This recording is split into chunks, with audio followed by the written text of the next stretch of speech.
I'm never really ready when these things start. Uh, I don't know why I hit start on these things and expect that I'm going to be ready to go when it actually starts. My timing is just that bad. Hi, everybody who's watching this. And this weird setup I have of doing me in the picture because I want to set up extra cameras. But welcome to this Star Wars Day. May the 4th be with you. Open chat live, which is where I have a whole stack of stuff that I haven't opened for in forever that just needs to be opened. It's taking up space. And I open my Star Wars toys. That's fun. It's a fun thing to do. So if feel free to send in any questions. There may be some guests popping in. There may not be some guests popping in. I don't know. Everyone's got a day. They're having their day. Otherwise, it's just going to be me, chill, just opening a bunch of Star Wars toys.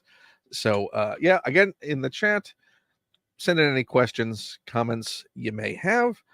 And yeah, we're going to launch into this with, what do I have? If anyone who hasn't watched this before, yes, I am very careful when I open the Star Wars figures because I like to keep the card backs. That's just a thing that I like to do. I like being able to look at them later because they're always full of fascinating information, little time capsule there of a point in time in Star Wars merchandise history. But as far as leaving them in the package, it just takes up too much room. And what's the fun? It's just frozen in that plastic amber. That's no fun. You can't pose them around when they're in here. They're just in situ like they are.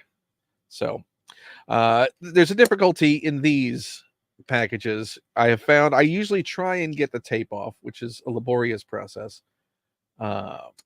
This tape sticks to this cardboard really, really well. So you can't really get it off too cleanly. So I just do have to cut around and leave the tape on there. Maybe one day I'll figure out how to do it. Jedi Master Joshua, hello. Welcome to the stream. Did I get any pre-orders today? Yes, I did. I got, I pre-ordered everything that was available today.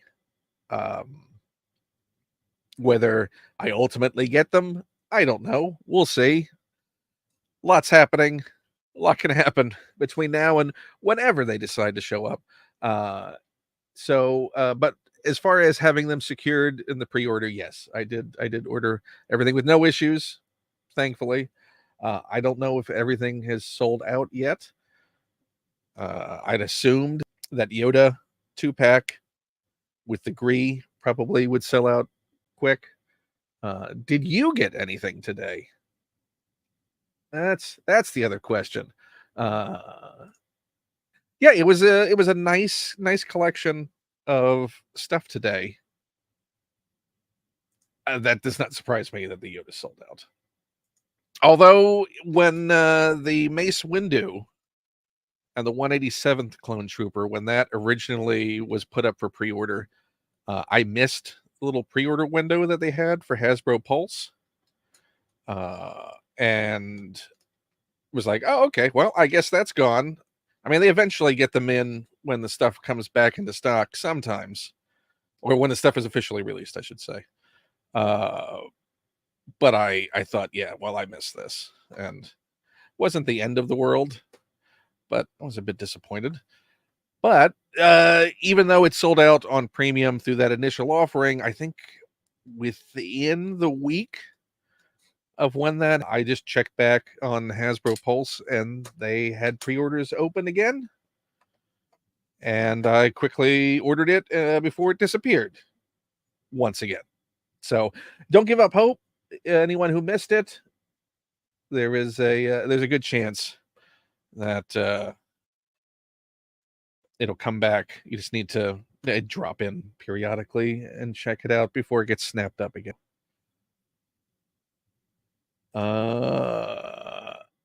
Hello, Eric. How are you doing? Good to see you. We're opening a Commander Bakara. Quick draw attack. So this is a little action feature. So we'll figure that out shortly. So we got the flaps cut open. Let me get this thing open. Yes, it is. So yeah, that the Mace Windu pack did come back for that brief period and then sold out again on Hasbro Pulse.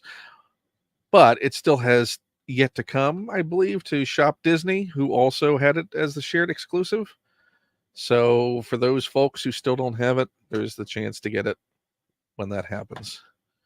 And these are always difficult packages to navigate. This is also one of the worst packaging to try and store because of this weird bubble shape. So you can't stack them, can't store them neatly. So we'll try and cut around. The whole idea when I'm removing the card is to try and preserve as much of the artwork as possible. And then these also have this little attachment down at the bottom. So we'll slice that off. There we go. That is out. Hey, Wilbon, how are you doing? Thank you for swinging by. We're going to be opening a lot of figures and maybe having some guests. I don't know. I did reach out to a fair number of people. But like I said, people are busy. People are doing stuff. It's a Saturday. It's May the 4th. I'm assuming the weather is good. I'm going to leave this in here so I remember who is in that packaging. But let's get Picard out of here.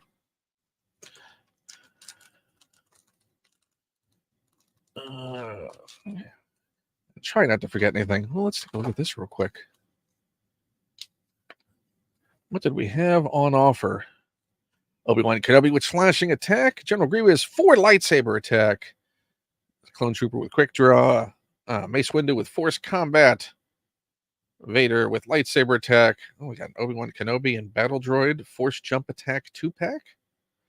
That's the Anakin Skywalker that you can quick change into Vader.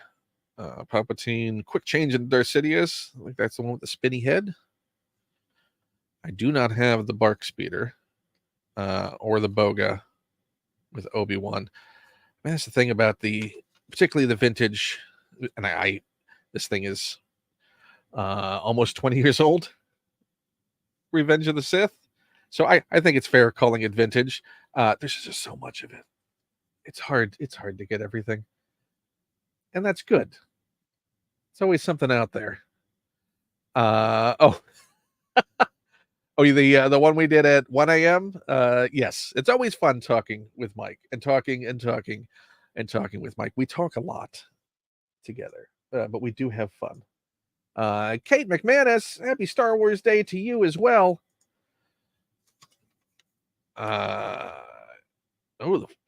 Almost thought that said Force Ballers. Would have been a whole different show. Force Battlers. Okay, let's get Picard out of here. See, the problem is that I get distracted by all the gigaws, which means that my unboxing stream, where I'm supposed to get a whole bunch of stuff unboxed, winds up being a small amount, and I really just need to finally get all this stuff unboxed. Okay, I don't care about the plastic so much. I do care about not breaking the figure, getting this out of here. Okay, so they shut it over Picora.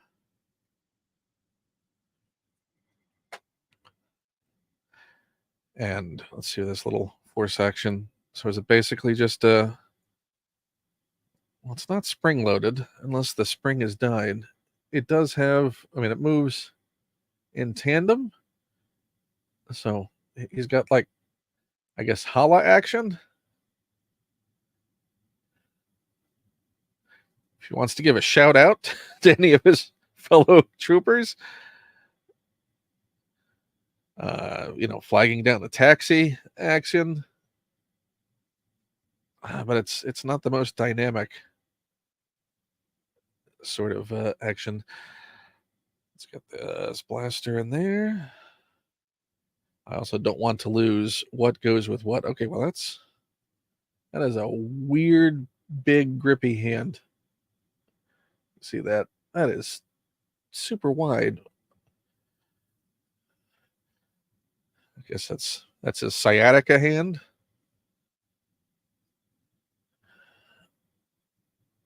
Or holding a pie. Yeah, I don't know what that is supposed to be. It's a nicely sculpted figure, though. I mean, this line for this time did look really good. It's got nowhere to stow that, so we're just going to put that. I'm going to put him there for a second. Take this card back out, and we're going to move on to the next figure. Yeah, I mean, it's fun because he has a nice camo, right? Comma. His name, a little skirt. Yeah, the little helmet flaps. So, little hipster beard. Little hipster beard going for Bakara. Oh, it'd be nice if I had a lat. That would be. The vehicles are the hardest to find. I do not have any of that.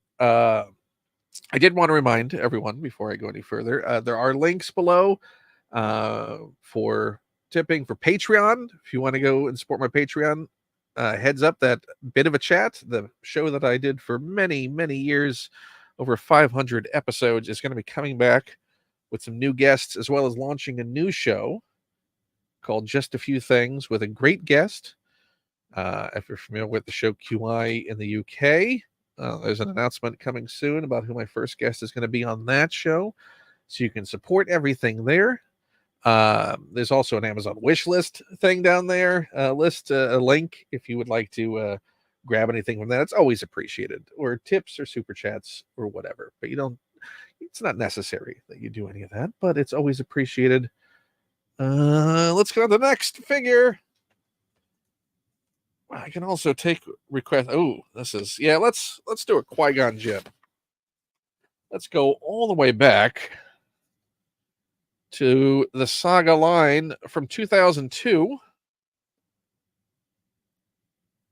It's the Phantom Menace Qui-Gon Jinn, which is good for the 25th anniversary of Phantom Menace. I hope everyone has celebrated.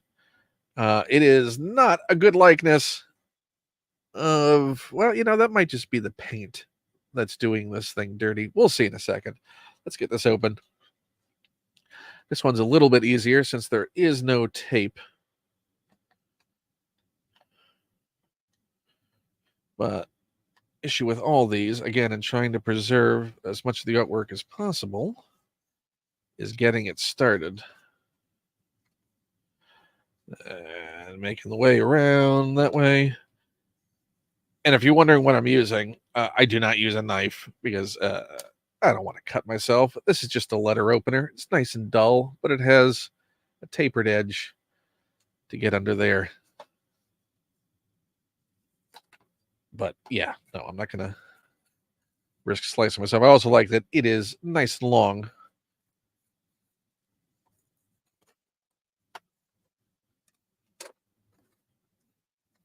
Okay, what do we have on the back? What is on the back? Attach blast deflection effect. This does have, which is the thing they do not do anymore. Little blast effect. Although, didn't we have a figure that just, I think we had a vintage collection figure that just came out with a blast effect to put on a lightsaber. Maybe it was a Black Series. I don't know. They all blend together. Someone in the chat tell me which one it was. But yeah, it's fun to have that little deflection effect to slide on top of the lightsaber.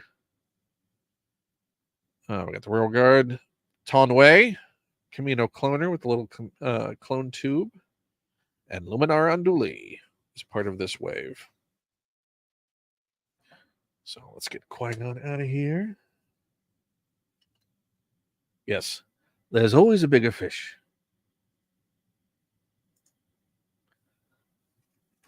So how many of you have seen Phantom Menace? Or is anybody doing any of the Star Wars, the full saga films? The rest of them, besides Phantom Menace, that they're, I guess, releasing today. A lot of the marathons going on at some theaters. Let's see, this is taped down. I don't want to break this thing. Don't know how brittle 23-year-old plastic is at this point. 22-year-old plastic. It's 2002, right? Out of there.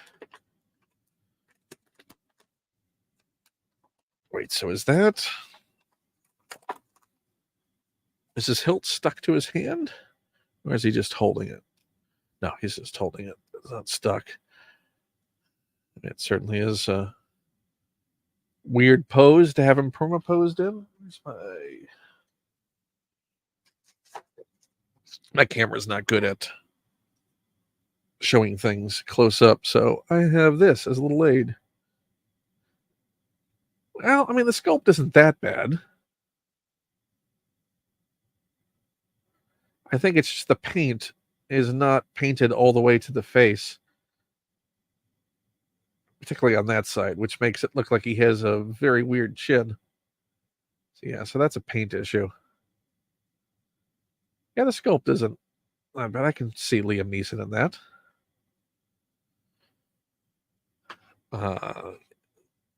Issue with a lot of figures of this era is they are permanently posed in a given stance, so you do not have a lot of articulation options. You kind of get the action stance that you get with these and try and make it work, or just be satisfied with what it is. Let's peg that lightsaber in there.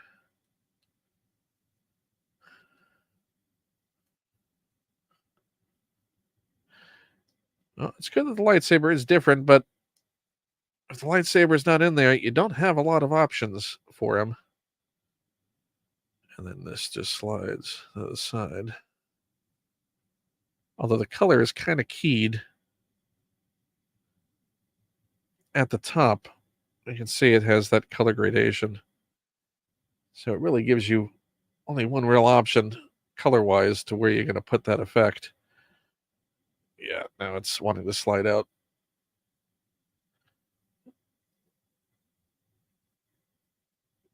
Yeah, he does not have a tight grip on this. And this just is looking more and more awkward with him. Although he would be great for a tug of war pose. If you want to do that in your setup, maybe at the Jedi Temple they had field day.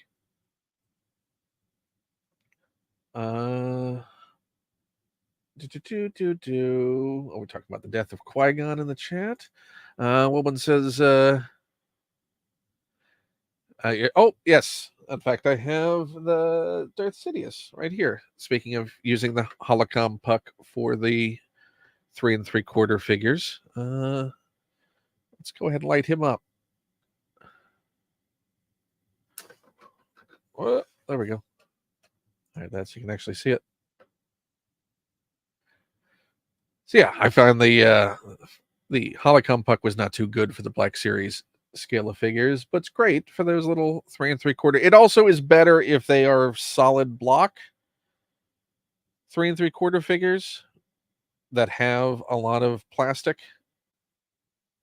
dense all the way up to carry the light through. Like if it's just like an Obi-Wan or something, it doesn't travel up the legs too well. I mean, it's not bad, but I find the Palpatine Sidious, I think there's a Darth Maul as well, would probably work relatively well. But yeah, so there's your little glowy Sidious. Hey, how are you doing? Shout out to 1/6 Shooter. Go see the episode of Force 5 that he was on. We had a wonderful conversation, and he's an amazing photographer. Go check out his channel. I only wish that I could take photographs or have the talent, time, and equipment to set up the kind of dioramas that he does. It is both impressive and intimidating.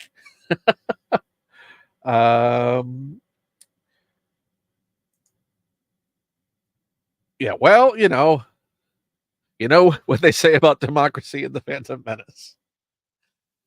Go have fun regardless. Hey, Ranger Donald, how you doing? We're going to open up another figure. We got that Qui-Gon open. I'm going to move this Darth Sidious out of the way.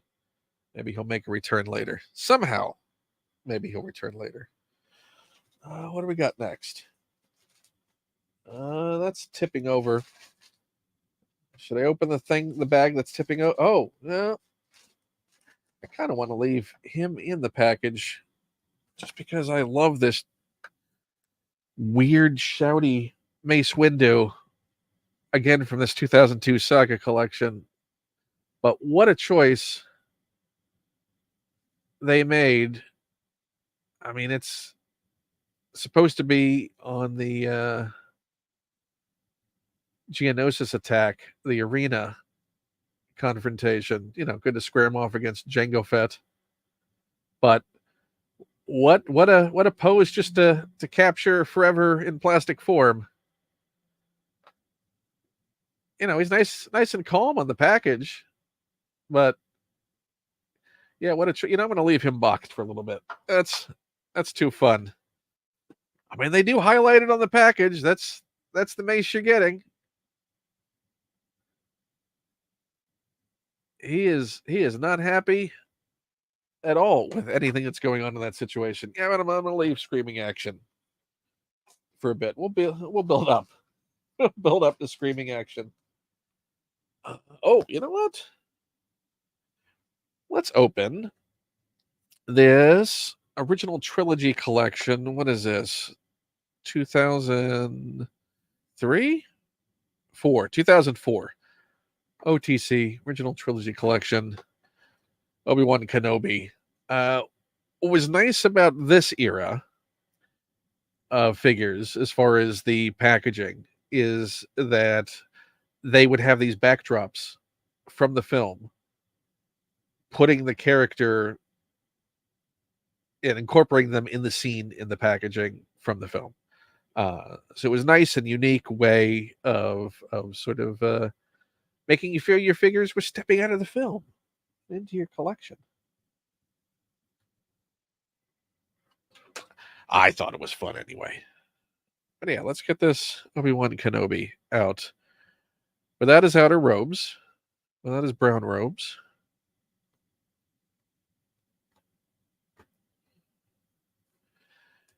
And I am juggling, looking at the chat, so I apologize if I may miss anyone's question, but I will catch it. Guaranteed. You can trust me on that. Again, trying to preserve much of the card back artwork as possible. Just because, again, if you weren't here earlier, I explained, or haven't been here before. Hi, well, welcome to this stream. Happy Star Wars Day. May the 4th be with you. No, I like keeping the cards. Again, because they're fun to look at. So, don't like keeping the packaging. I don't like keeping the figures in the packaging. Yes, I do like to pose or display my figures. So, and they just take up a lot of room when they're in the packaging.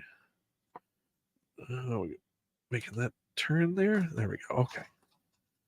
Now, got that in, working way out.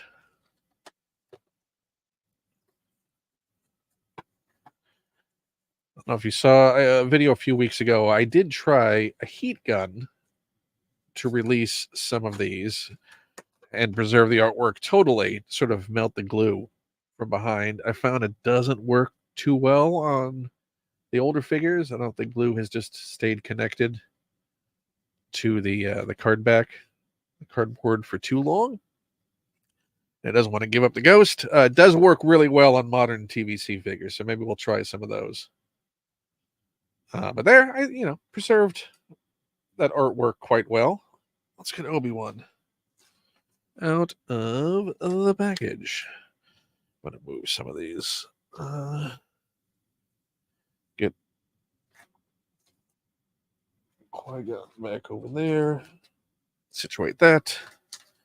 Get Obi-Wan out of here.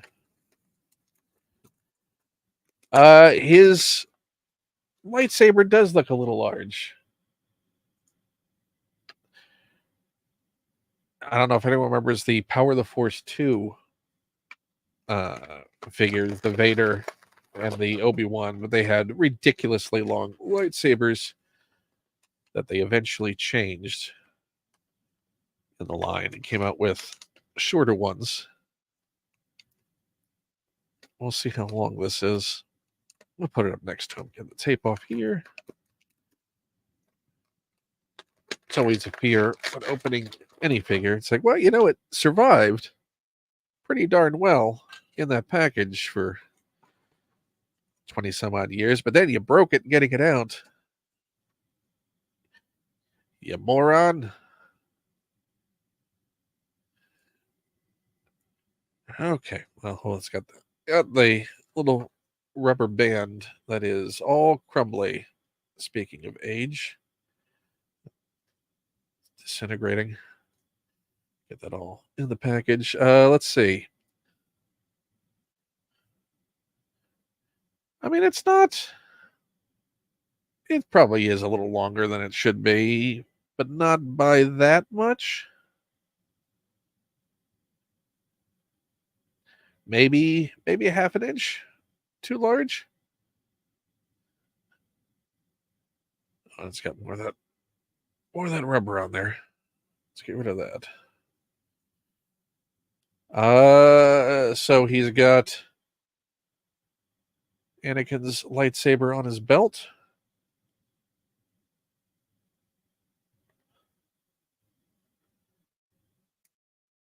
Good figure.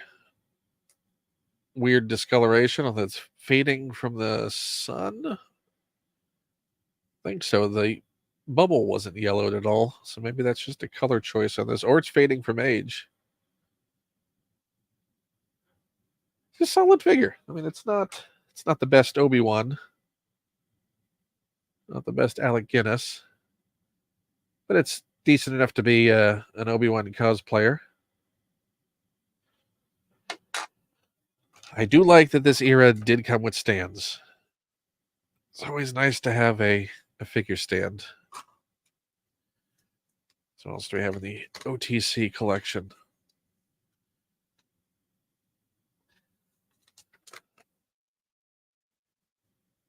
Nice original lineup. Got a Yoda that I think is somewhere in one of these bags we may be opening today. Evil Empire. Oh, look at this flame effects on that Boba Fett.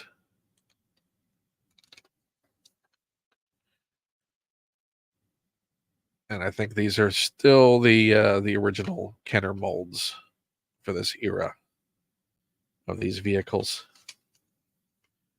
But we were right on the cusp of having all the redesigned, much more accurate ones released. Okay, let's see. Let me check something real quick. Because I think someone was trying to call me. Okay.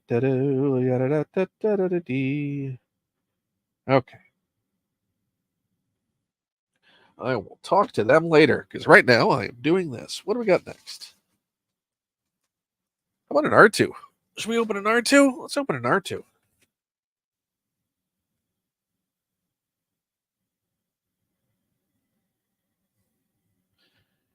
This is again, Saga Collection 2002. This is essentially the Attack of the Clones collection. But they didn't brand it so obviously Attack of the Clones besides right there on the card in the bubble. But it wasn't like it was an Attack of the Clones card back for this era. And it comes with the little assassin, the centipedes, millipedes, whatever the heck those things were, that tried to go after poor Padme. Does this still work? If you can hear that. Well, 22 years later, batteries still work. Not corroded. That is a toy miracle. Oh, there it is. Cowhuns, assassin centipedes.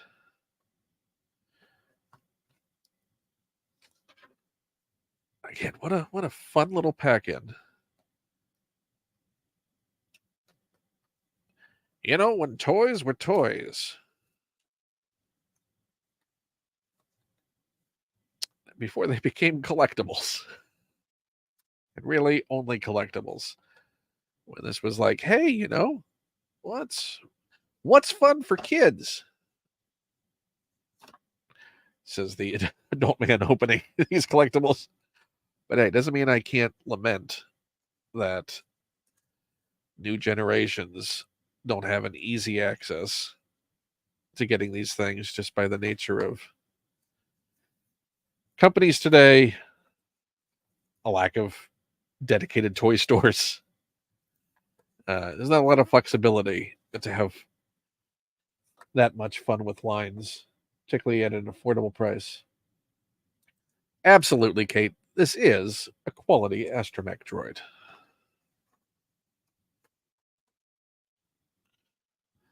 R2-D2.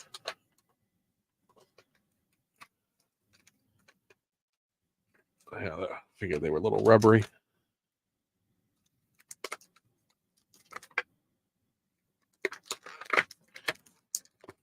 I think these are the same electronic R2 that we got in the Power of the Force 2 line. This feels familiar to that. Still good. Yeah, that won't turn. That battery is still very strong. If you can hear.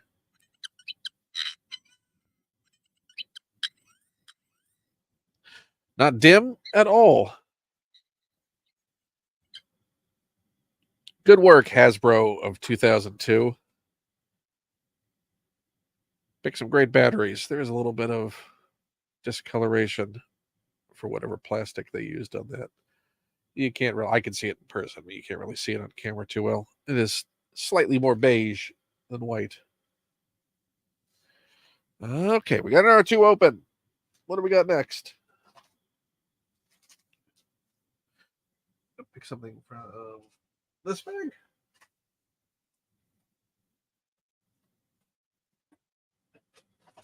More modern era. What would you like? What do you say? Older or more recent? What does the chat have to say? I'll let you pick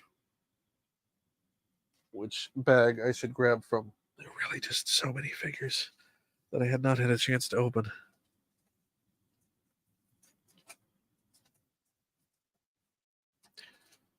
Ba, ba, ba, ba, ba, oh, that's not a Legacy Collection figure. That's a fun one. Recent. Okay, let's find a more recent one.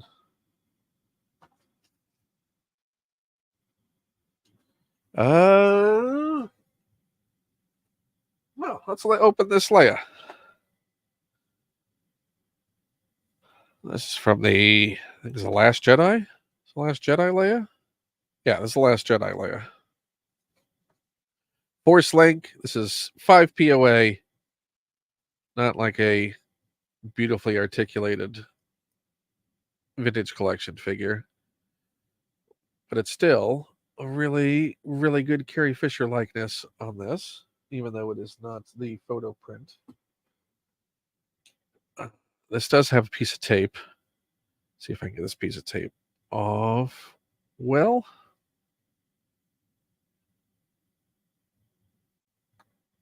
sadly, we did not get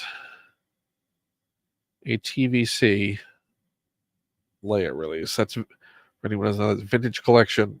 Those have the card backs that are styled after the original Kenner card backs from the original Star Wars line of action figures. I'll show you one in just a second once I'm done removing this tape very carefully.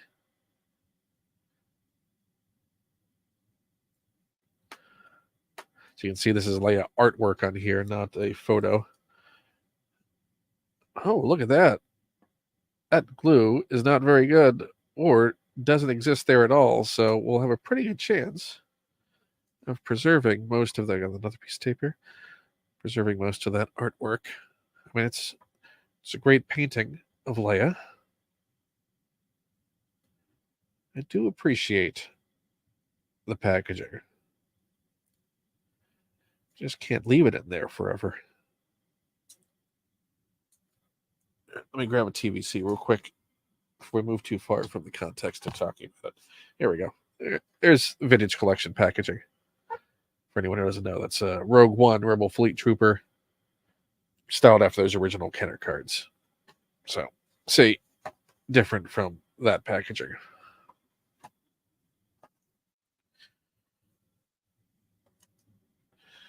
Okay, got that tape off there, that tape off there.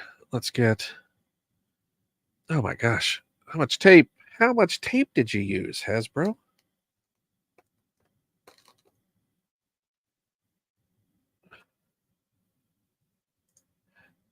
That's a good question. Yeah, there was supposed to be a Rebel Leia skin. Certainly was speculated. We're not done yet with the Star Wars promotion, so maybe it'll come to the shop before its little Star Wars beat is over. Would be nice. More Leia's good.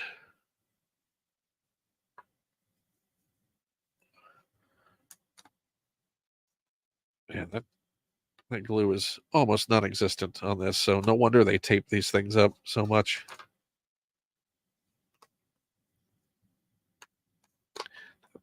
Not perfect, but better than I was expecting as far as. Oh, yeah, that glue was nothing.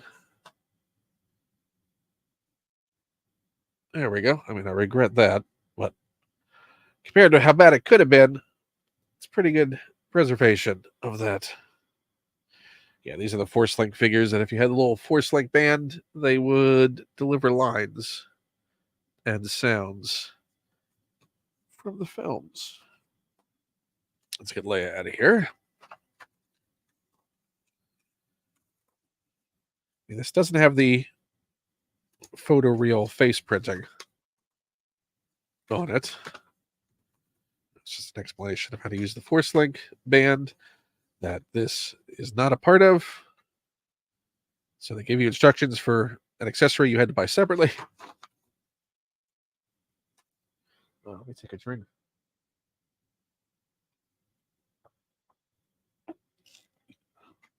Yeah, blaster. Let's see how this Leia looks. I think it's a really good sculpt. A little bit of flashing on the chin. You can clean that up a bit. That's a little plastic. We can fix that. Really good sculpt. Shame they don't re-release that with the photoreal face printing. But that's a really good paint job. But I took some time to make sure that I picked one out that had pretty good focus.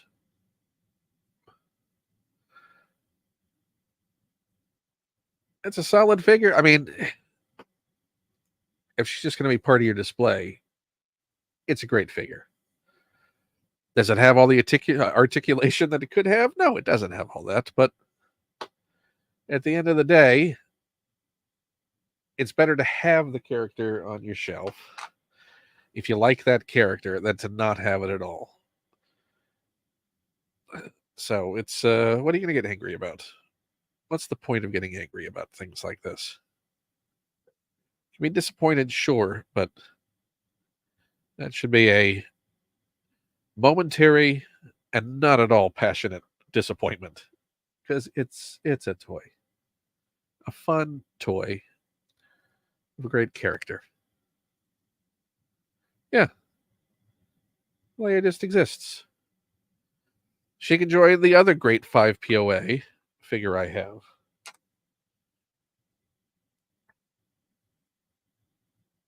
That has, again, for how bad paint jobs can be, that is a great paint job. And now, look, now they're together. Talking about that guy they both know.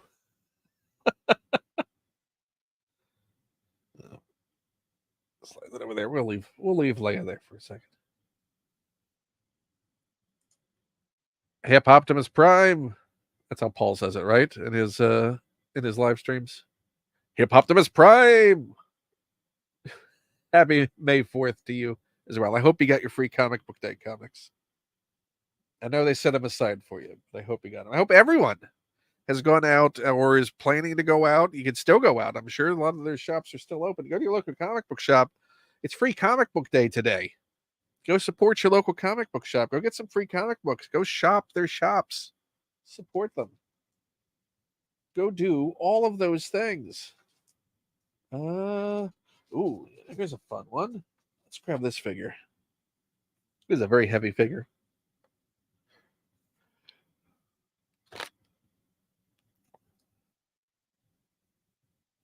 Look at that. It's another OTC original trilogy collection. Episode 3, Greatest Battles Collection, Wookiee Warrior. Exclusive hologram figure in there. We'll see how that looks on the light in a second. What is this? 2006. 2006. This is the post Revenge of the Sith line. So basically, this was also picking up a bunch of characters from Revenge of the Sith that didn't get releases in that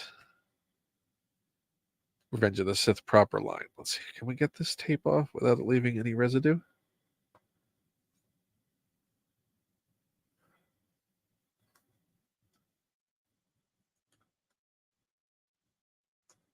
I don't know if we can. We may have to cut this thing off.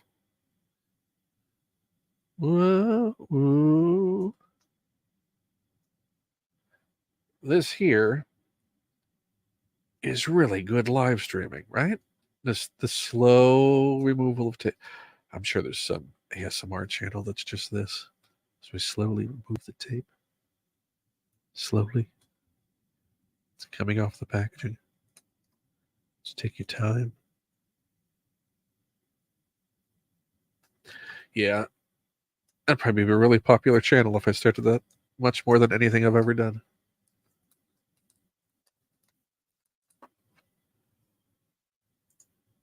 I assume, Gail Grubbs, that is a show of support.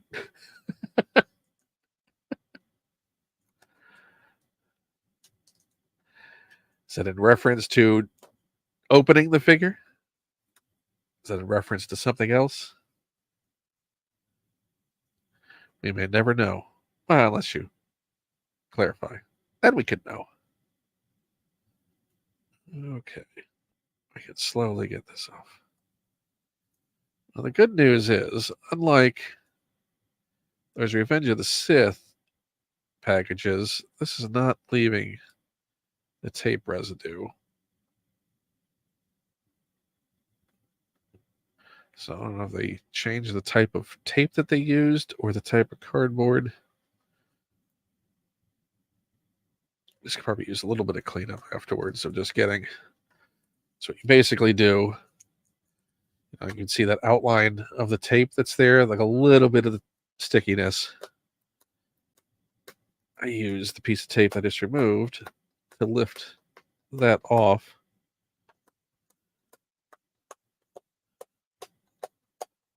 Like that.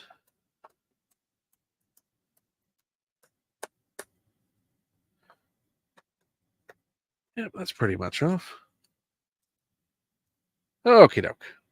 That flap's done. That flap is done. And then we got an attachment there. Okay, we can get this thing out now. Let's do that.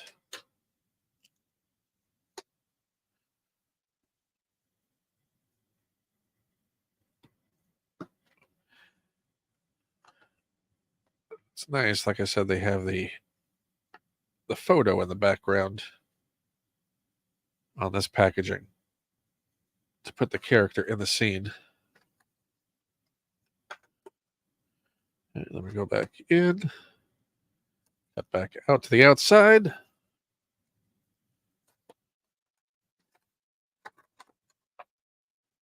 Lift that up. Take a look at that in a second.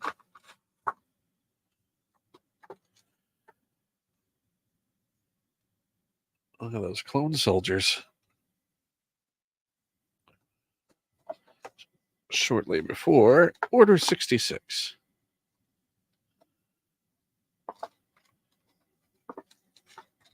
Little order you might have heard about quite a few times.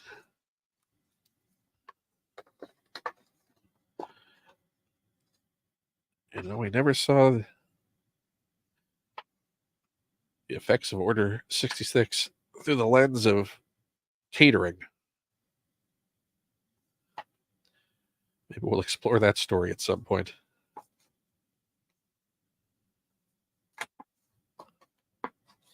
There we go. Okay. Preserved nicely. Let's get this Wookiee warrior out of here. Let's see what you get the tape out of there. Out there. I'm making such a mess.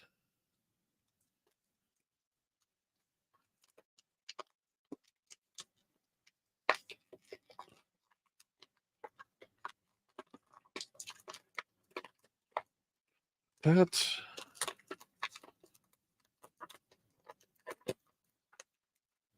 Oh, well, this helmet comes off. So arm bracers, I'm assuming. Weird not to have them attached in the package. Let's see if the artwork tells us where those go. Oh, those are for his legs. This is a chunky figure. There's a lot of plastic. This is a really dense figure. Okay, so wider to the top. These seem very fragile and very breakable. Gonna wrap these around.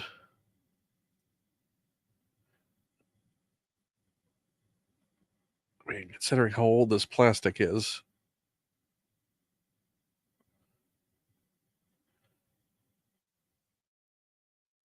this is 18-year-old plastic. Okay, wider to the top.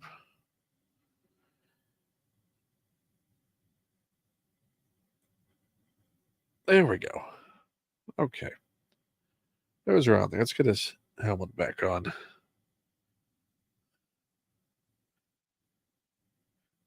Call this Bubba Baka. He is a chunky boy.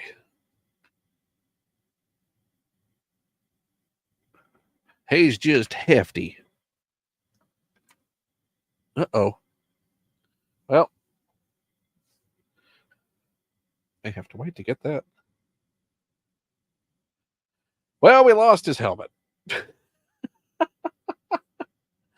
Whoopsie do. We lost his helmet. It's somewhere. Well, we'll get it soon. Okay, Wookiee Warrior. You're going in there. That was a goof. Okay, what do we got next? We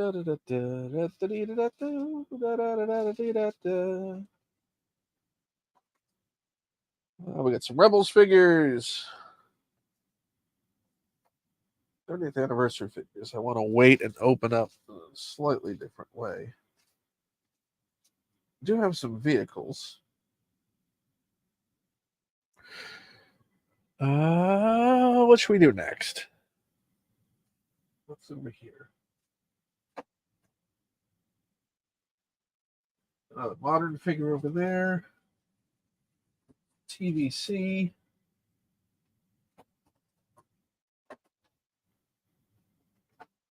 Those are all the weird 30th anniversary ones. And a Vader. Let's open a Vader. Not open to Vader. It's again from the original trilogy collection. So we're back to 2004 for this. This is specifying that it is an Empire Strikes Back Vader. As you can see, it has little snow dusting on the cape that is painted on there. Got again that photo backdrop. Echo Base. Let's get Vader out of here. Who else was in the line at this point? So this was an Empire Strikes Back wave. Yes, we got Bespin Luke, Snowtrooper, IG-88, Lobot, Leia in her Bespin gown, and Bosk.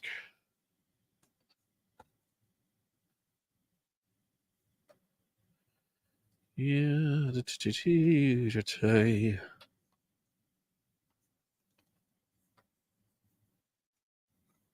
get him out of here. I think I have this figure loose already somewhere.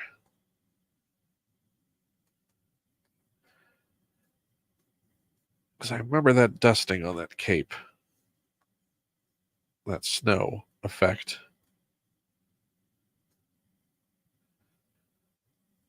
As he's walking through that hallway on Hoth.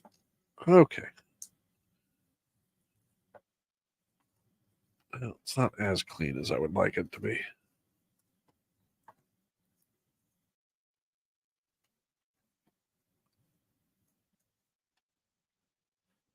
But it could be worse. Could be better, too. Which is hand in hand with it could be worse.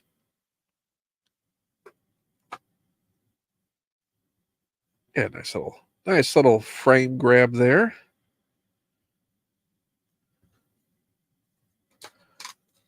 With some early Photoshop work going along with that.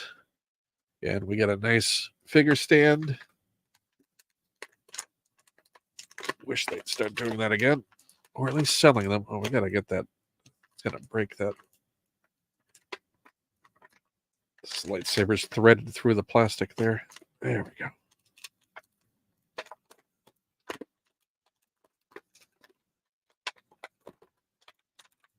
Come on, Vader.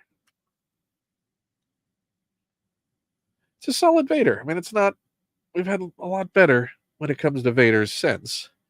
And it does have that locked pose issue again. With no articulation at the knees or the elbows. But, I mean, just as a Vader to have for your kid to play with, then that's all you need. It's perfect. He's got some snow on his boots. It's a solid Vader. Absolutely solid for its time Vader.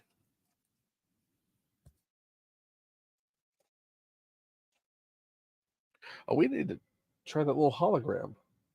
Let's see how the hologram looks. It's a nice little pack-in that they did. Just in the Wookiee Warrior? Yeah, it came with the Wookiee Warrior, right? The 2006 line? Let's see how he looks. They have these little hologram translucent plastic figures.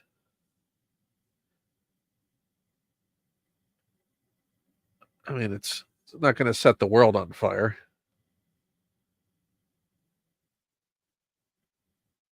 It's not the most dynamic figure as a Rebel Fleet Trooper as a little hologram piece, but it's fine. We'll see. There's some better ones that come with some of these figures. That's not one of them. Yeah, that's a T. What do we got? What do we got? I don't want to open these 30th anniversary figures just yet because I think I want to try using the heat gun on this. This is the 30th anniversary line. And I really would love to preserve as much of that artwork as possible. So I'm going to try using the heat gun to free this up. Because otherwise, you're losing a fair amount of artwork trying to get these things out. So I may wait on those. Is this all 30th anniversary? I think this bag might be all 30th anniversary. That seems like that's the case. Yeah, let's put those back. Let's put those back, and instead, we're going to open up Boba Fett. Boba Fett. Boba Fett. Yes, Boba Fett. But little Boba Fett, little Daniel Logan Boba Fett,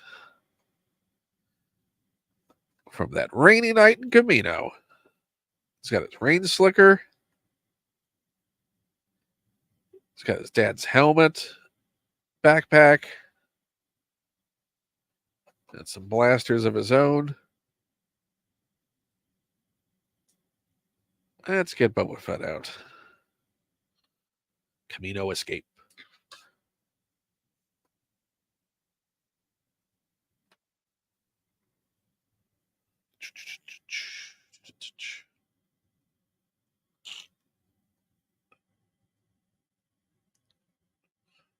Get that started. Okay. Trace around the outside.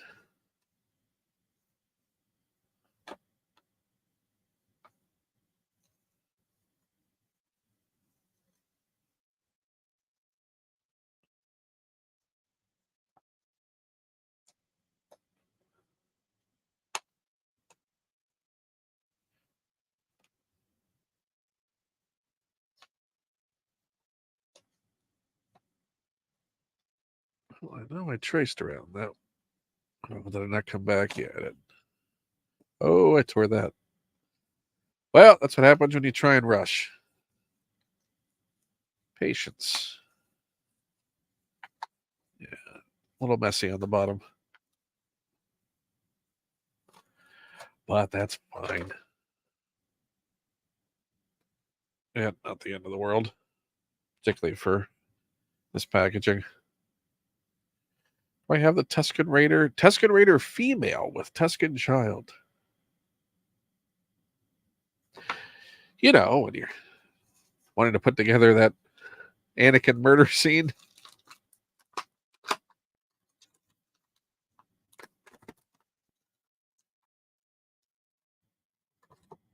For interactive play. Curious. So it's nice that this is not common for that era. It has a nice little cardboard backdrop of rainy Camino to add to the effect that's in the packaging in front of just the standard, most of the figures have. Just that standard background. Instead, they wanted to give you a little rainy Camino. Nice little extra effort there.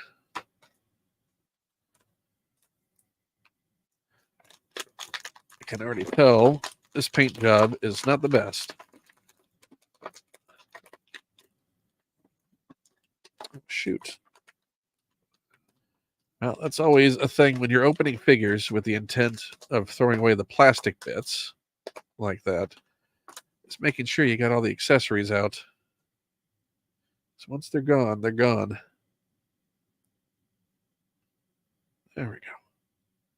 Well, so there's a removable blast effects on the pack. Does it also have the peg? Yeah, has the peg. I wonder if he has a peg hole for it. I mean, he never used it in the movie. I wonder if the peg holes are just for the Jango Fett figure. It's just a straight reuse of that.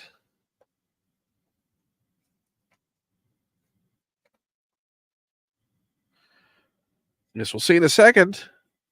And nope, he's got the peg. Got the peg hole. He can wear his daddy's backpack. But yeah, that is not, again, some of the issues you have with figures is decent sculpts, not the best paint job. That's not awful. Now that I'm looking more at it, but you can see where they didn't quite paint the brown on some of the hair.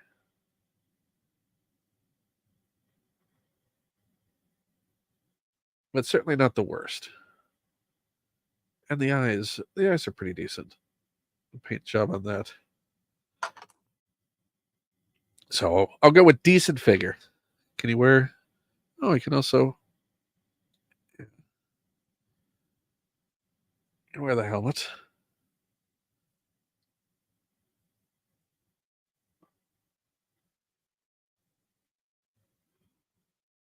Put that over there.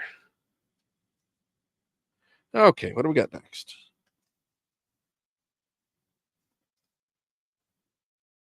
I don't want to run into the issue that I always do, where I intend to open up far more than I ever get around to opening up.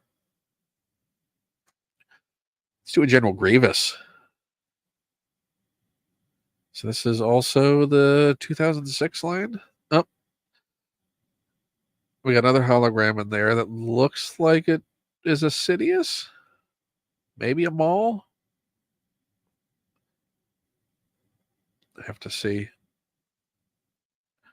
But yeah, this is the 2006 line post Revenge of the Sith. Got a General Grievous again in an action pose. Only going to be in that pose. Let's get him open.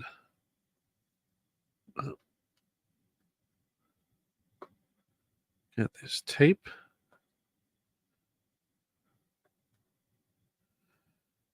See if the tape is going to be as kind as the tape was on the other package when it came to getting it open.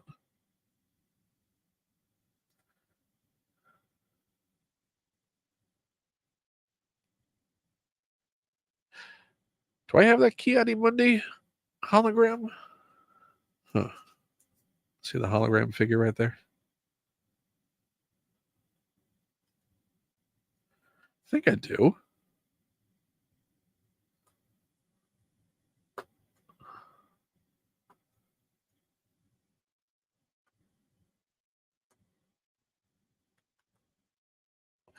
Let's get this tape off.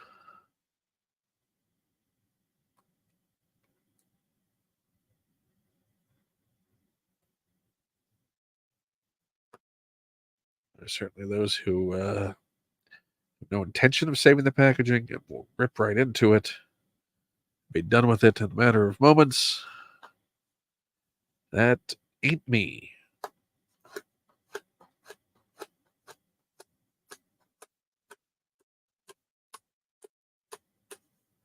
Get that extra tape residue off.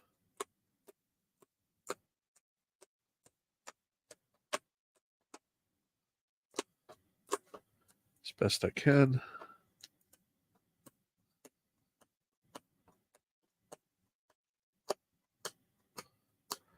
Otherwise, when you were storing them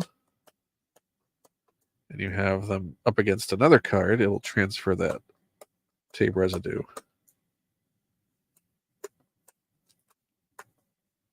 to the card up against it. I don't want that. Okay, that's all off. And we had just the other one over here. Get that tape off.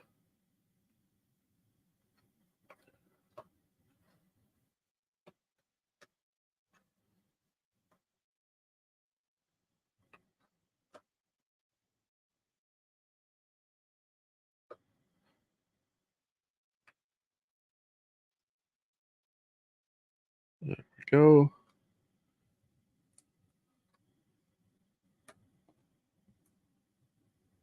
Well, this isn't coming off as easily as the other ones. It's not awful.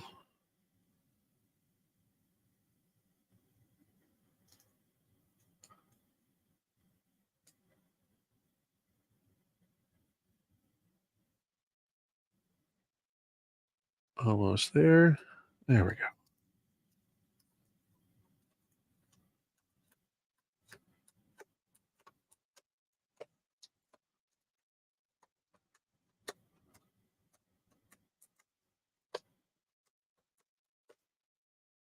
Just don't want to feel any obvious tape residue, and I think we're good. Okay, lift that flap. We can start cutting this out.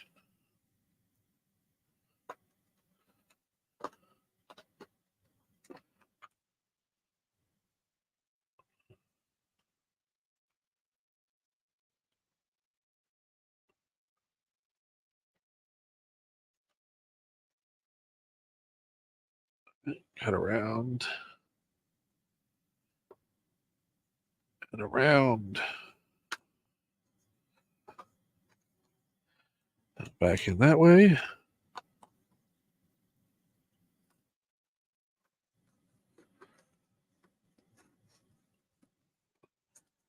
I think. Is that the hallway of the Venator? Is that where he's supposed to be?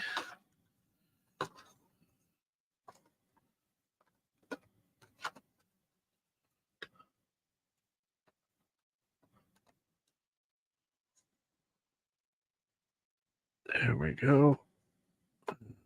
Oh, and it's off. That's the Venator. It's supposed to be the beginning of Revenge of the Sith. I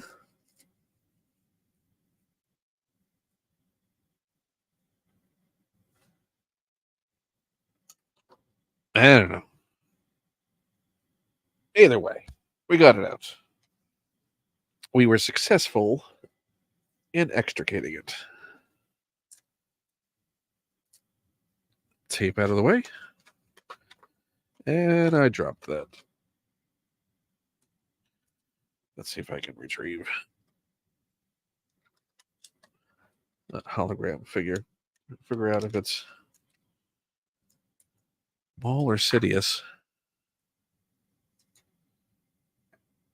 It is.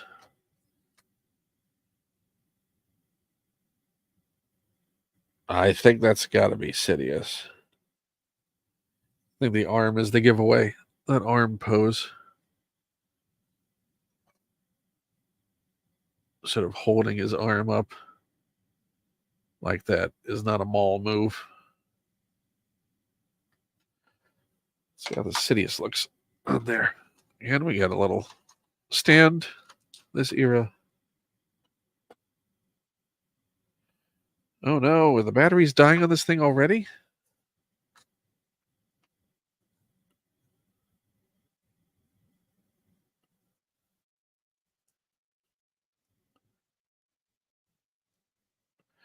Well, come on, Hasbro. That's 3 batteries. That's 3 batteries for this thing. That should not already be dead. Well, we're not going to be trying that out anymore. Unbelievable. Unbelievable. Unbelievable, sad, and unfortunate. Okay. There's no back tray. What am I doing?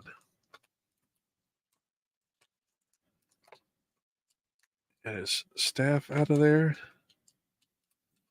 He only comes with 1 lightsaber. Got his blaster.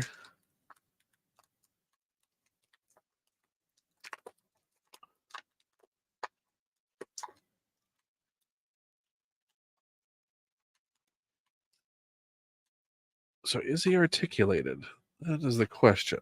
Or is he stuck in this weird crouchy pose? I'll find that out in a second if I can get his foot out of there.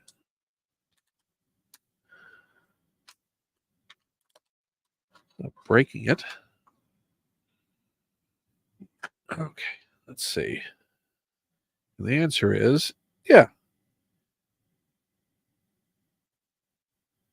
Or he's just doing Michigan J. Frog. Hello, my baby. Hello, my honey. Hello, my ragtime gal.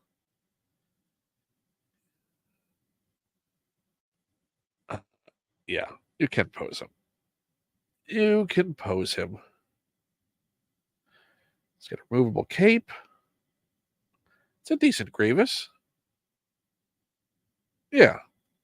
My judgment is it's a decent Grievous. In case you were wondering. Where did I put the package for him? No, that's the Vader. Did I drop the package? Is that what happened? Someone remind me what I just did. I am at a loss. Well, that's the Makara. Well, golly. Oh, yeah, I put it over here. I'll toss him in there. Shame he doesn't come with his other lightsabers. And his arms do not split apart. So not the most dynamic Grievous you can get, but certainly one that is practical for toy form.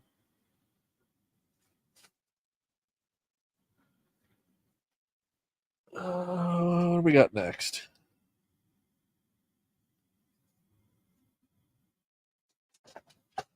I got some animated Clone Wars stuff.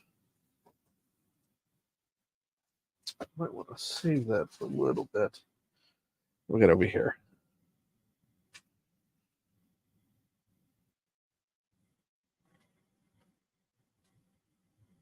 Let's open this Luke. Let's open this Hermit Luke. Last Jedi. 5 POA.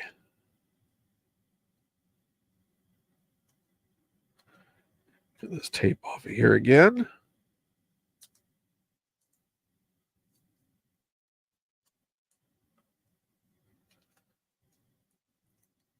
Yeah, these were Ollie's pickups. I don't know if you have an Ollie's near you. It is a discount store for closeouts and overruns and stock liquidation. They had these figures for, I think, $3. Yes, the dreaded tape. Absolutely right.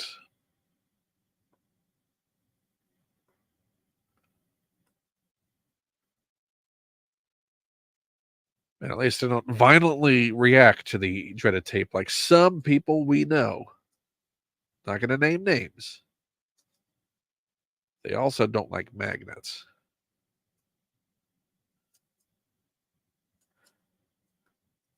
Still not naming names. They are in Star Wars, though, but I won't name names.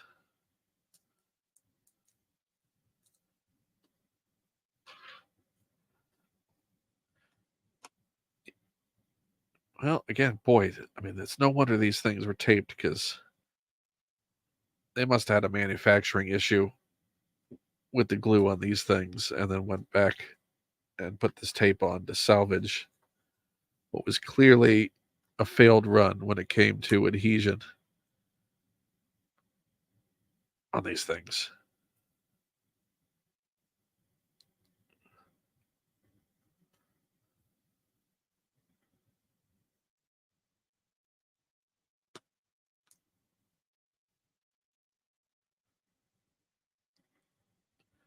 I don't want to mess up the picture by going too fast.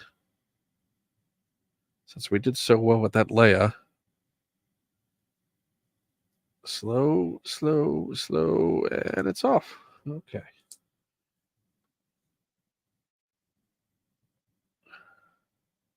Yeah, it seems like the only glue that really sticks is right in that area there.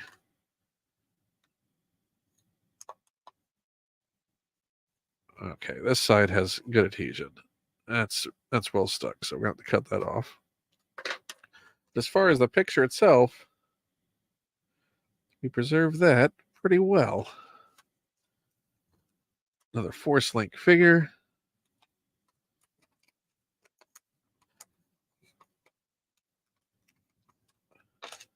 Little fishing pole. Fishing more of a spear. Okay.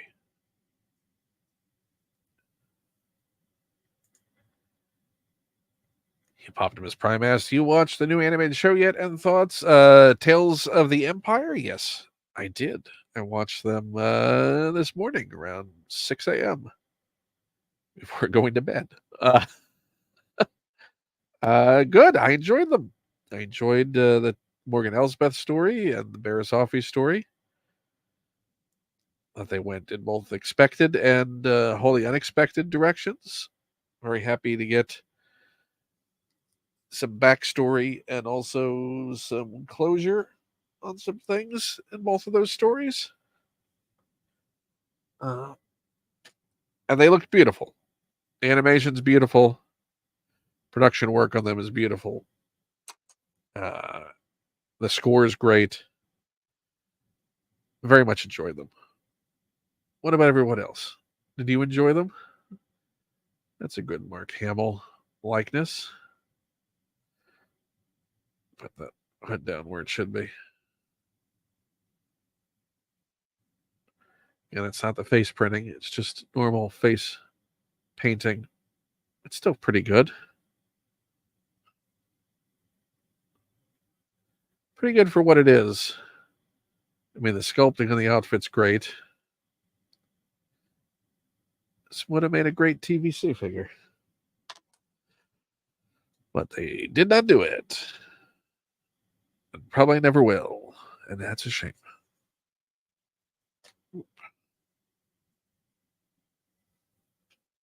I'll put him next to Leia. Will he stand?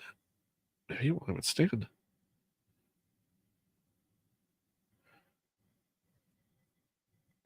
There we go. Still got the Bakara hanging out. Oh, he knocked my Rex down. Knocked my Rex down. Okay. What do we have? What is next?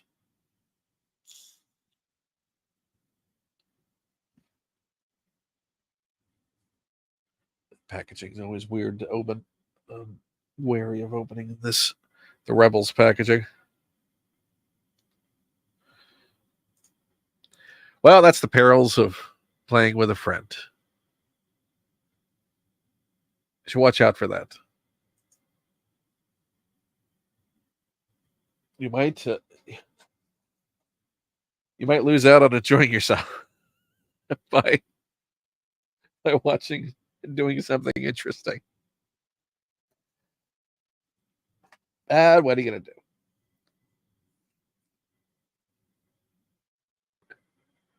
But you'll enjoy it. Go check it out. I think you'll like it. Let's see.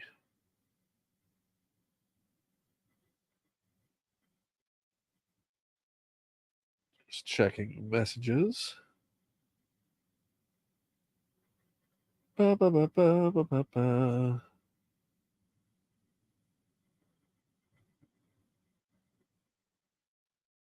And I certainly will say I expected to have opened more figures than this. I'm just not good at tearing into them. I could and should have moved faster, but I have not. What's over here? What is over here? That's a Jabba the Hutt. I think that's the Luke Skywalker. What's over here?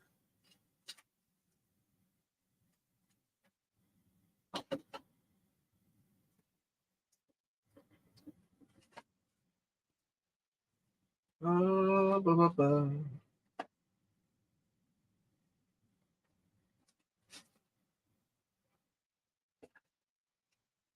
Looking for the next figure. I'm getting there. Oh, we can do a Masamita. A Masamita. We can do a Masamita.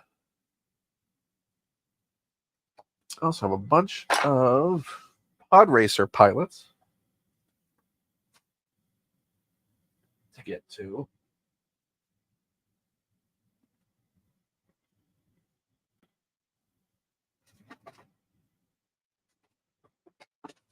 That's a Padme.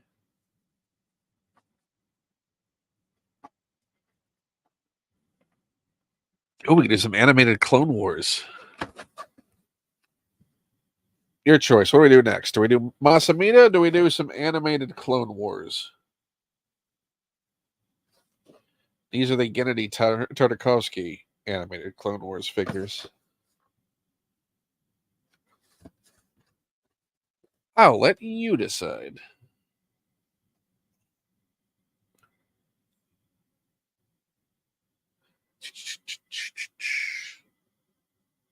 While I take a drink of water.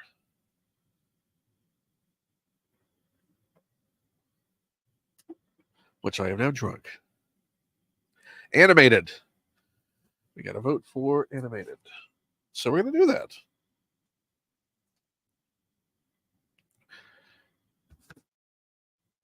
So which animated figure should we open first? We got Mace Windu and Anakin Skywalker. Anakin has broken free of his restraints within the packaging, so he's flopping forward. Mace or Anakin? What do we do?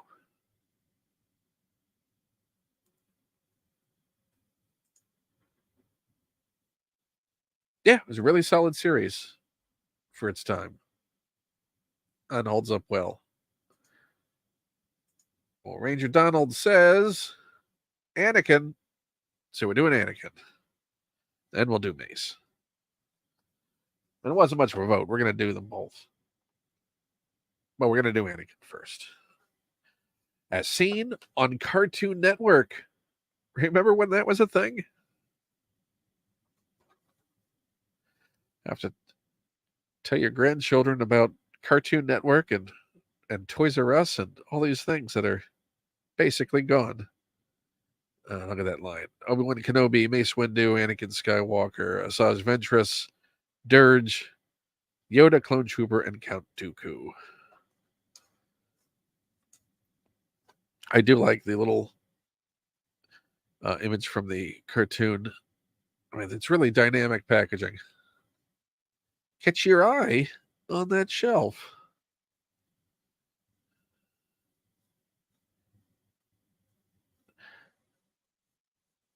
I'm not sure how these are attached. I don't think I've done an opening of one of these.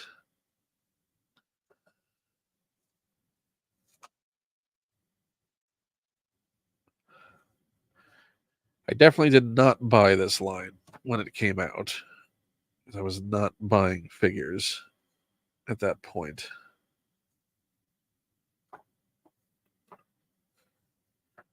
So this is my first time opening one of these figures.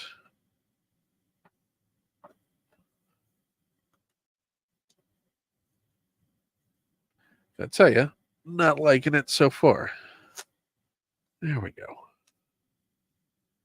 I did not cut down here yet. So there we go. I think that's glued underneath. This is not. Go around this way.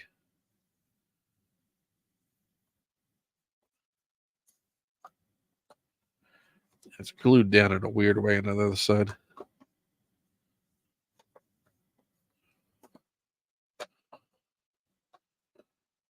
I don't know where the separation is. Yeah, that's got a larger flap inside. Let's see if I can peel it and show you. It's got one of those flaps like you'd find at the bottom of other packaging. There we go. We got it off there.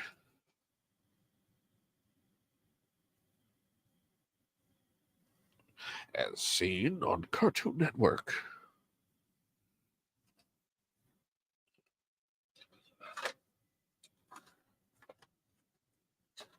Look at that. Look at that action figure stand. That is one of the best, if not the best, action figure stands I have ever encountered. By golly, that thing is massive. Okay, I'm impressed. I'm impressed by that. That elevates this figure even further. Give us more of those. Jeez. Has someone duplicated that with a 3D file? There we got more of that degraded rubber banding. There we go. There's our Anakin. Magnifier.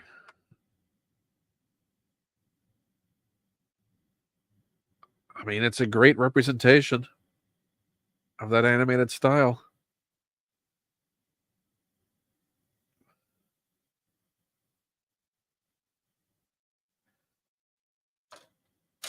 Yeah, look how let's get him on that base, and you can see just I can see where they need the base. Look at those legs.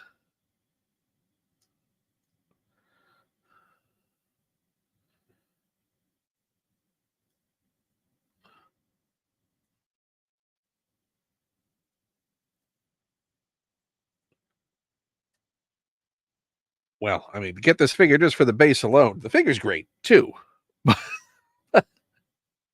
I gotta admit the base is really the star. I'll leave him up for a bit. Uh, the Yoda was great. I don't have that Yoda figure in the animated style. I now even more so want to pick it up. I have a statue. I have a Gentle Giant statue in that style. The Yoda in the Gennady Tartakovsky Clone Wars animated style. That is really nice. That is up on a shelf behind me. So I do like that. I do like that Yoda. It's hard to mess up Yoda. Having said that, I'm not a big fan of the design on the Young Jedi Adventures that is currently out. Not my favorite Yoda design. Yeah, that was a bit of a workout. Yeah, that's a dynamic Yoda. I will have to find one.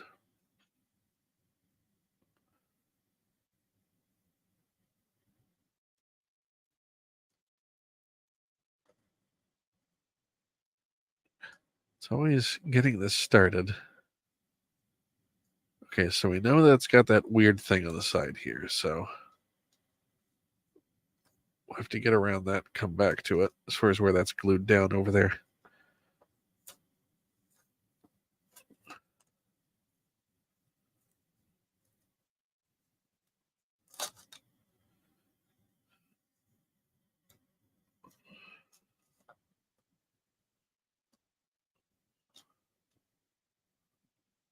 Turn that corner.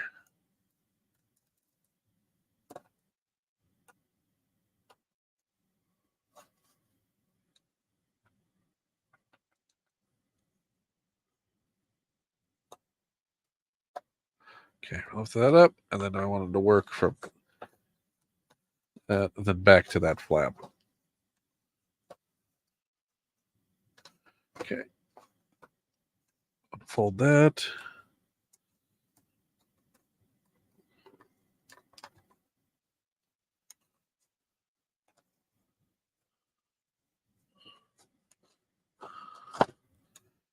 Okay. Guard back's loose. Done. Yeah, the only two I have are the two I just opened. So missing a few. It's not a very deep line for these.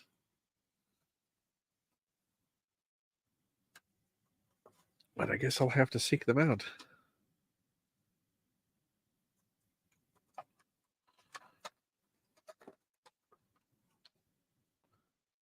I do like that card art,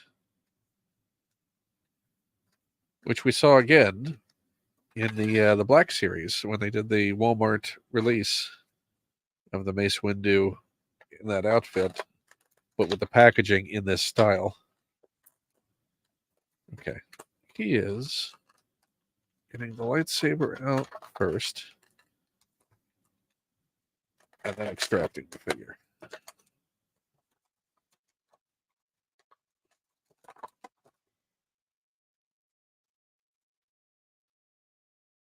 And these figures are chunky, and it's a really solid sculpt,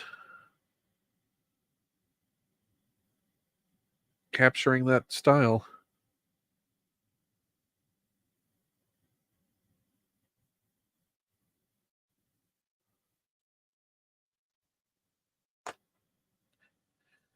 I did a really good job.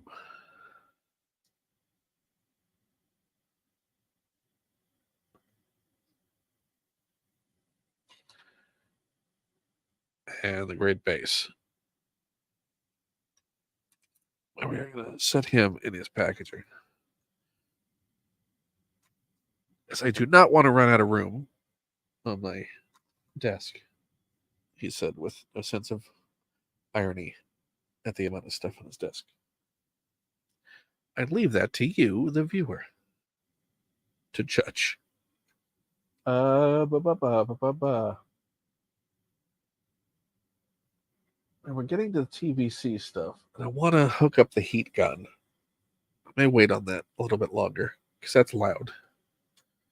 Loud and awkward to do.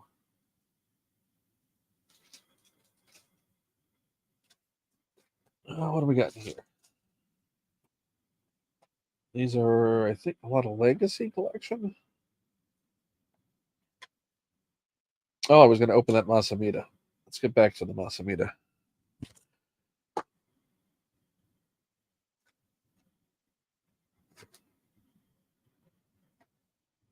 No. Avalanche. Figure avalanche.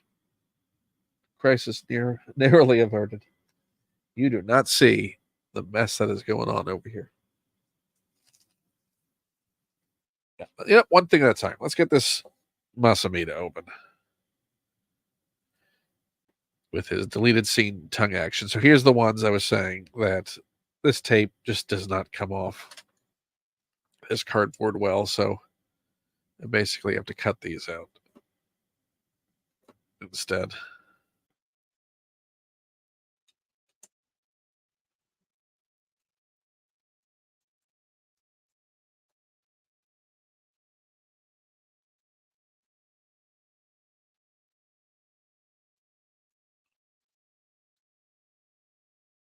Come on, lift up.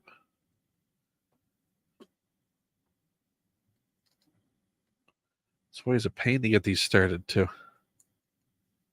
There we go.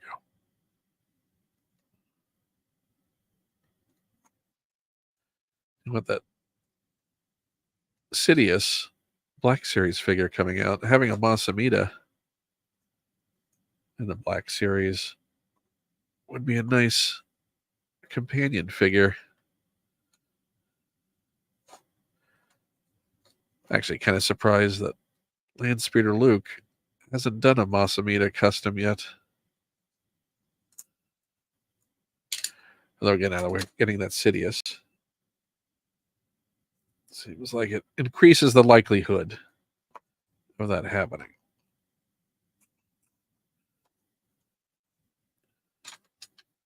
Because you can't have Palpatine without his toady. I guess we need a Sly Moore too.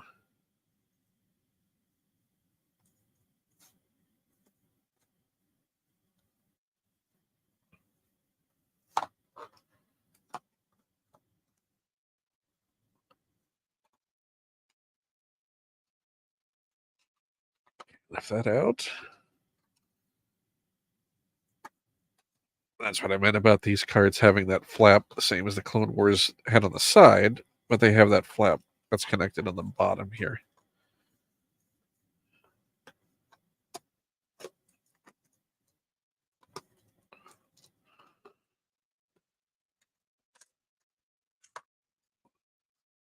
Tape connected down there.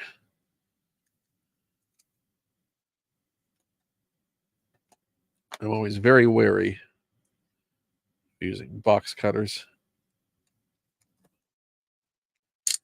After an accident as a child, while I was trying to cut a UPC off a cereal box.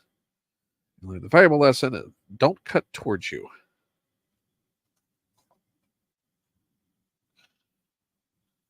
And respect how sharp a box cutter is.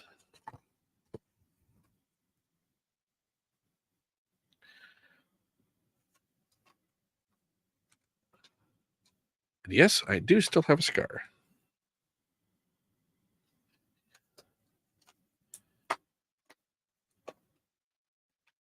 Okay, we got that. Got a staff. This little floor base, which were really common. There's Revenge of the Sith figures, and not to be left out, his tongue from the deleted scene, where we see his tongue flick in and out.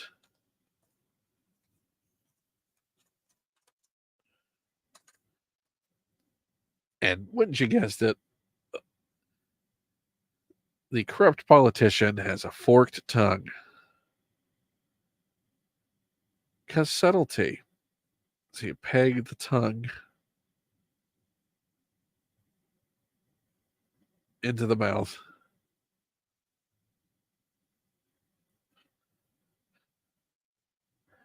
That's old Masamita.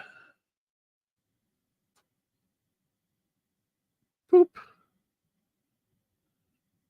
Does his helmet come off? No. It's a thin figure, just with massive robes.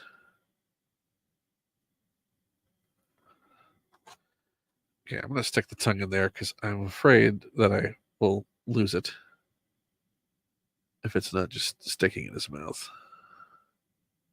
So, until I put him away, tongue stays there. Oh, and his base. Okay. That's Masamita. What do we got next? I think we're going to dig into this Legacy Collection bag. Let's see what's in here.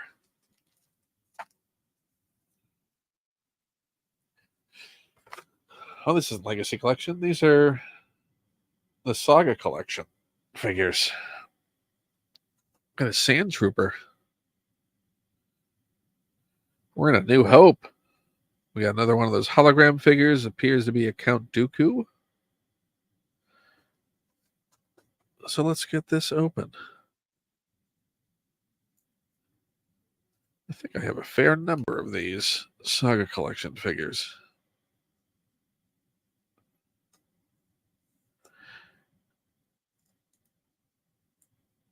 This was a pretty good era. Got some great figures, some fine figures. Oh, this tape is not cooperating. This might have to be a cutaway because this tape is gooey. Well, maybe it's not sticking to the card back with the gooey. Maybe it's just on the tape, but just gooey at the top.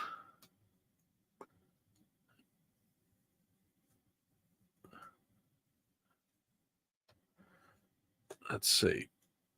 Ugh.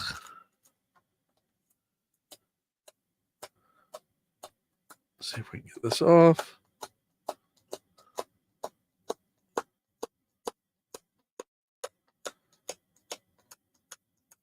Yeah, this is very. I don't think that's going to work. I should have just left the tape on there for this one. I think the problem is I'm trying to take it off with that, which is not very sticky. I'm going to use a different piece. Tape, one of the other packages, try and get this residue off. We can do this. We can make magic happen. We can lower the standards for what it counts and is defined as magical.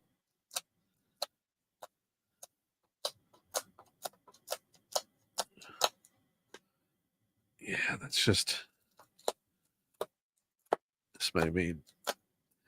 I think this might be a cleanup I have to do later. Ugh. Sticky.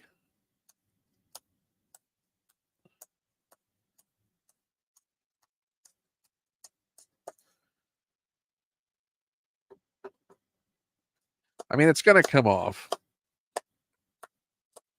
It's just how long it takes, and I'm not willing to take the time with you people watching right now, but I will get to it. I think it's going to do the same thing there, so I'm going to cut off this side in anticipation of that, and knowing that I'll just have to clean it up later.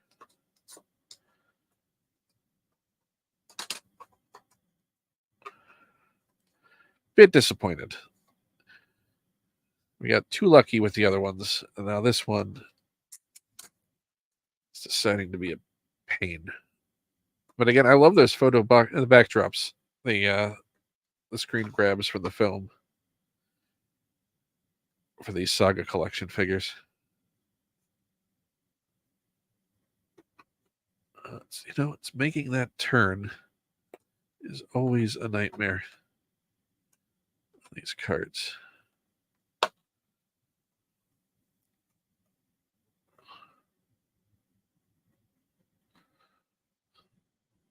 There we go.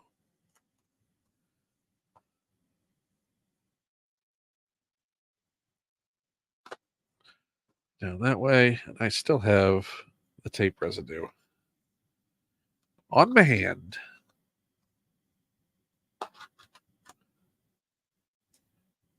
And can we regret every life decision that brought me to this point?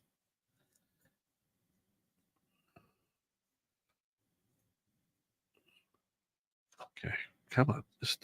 There we go.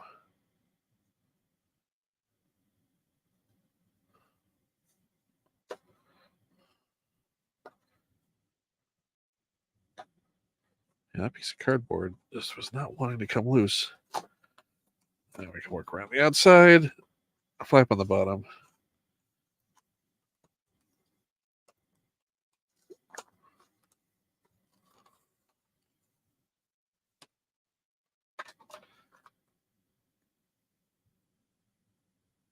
Nice little background still from the film. You can see that tape residue all through there.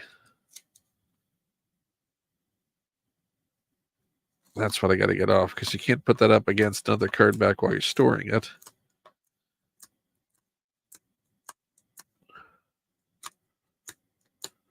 Potentially ruin it. But again, it's a weird thing to preserve, but I do.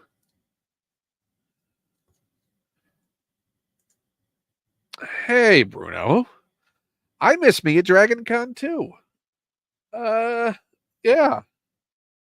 There was a chance. I mean, I don't know how much there was I wouldn't write Dragon Con off this year entirely. I'm still waiting to hear some things back. But, I will say, if you miss us at Dragon Con, and this would be true, even years ago, it's still true. Let Dragon Con know that you miss us and me and the stuff we do. But yeah, I miss Dragon Con. If it wasn't for all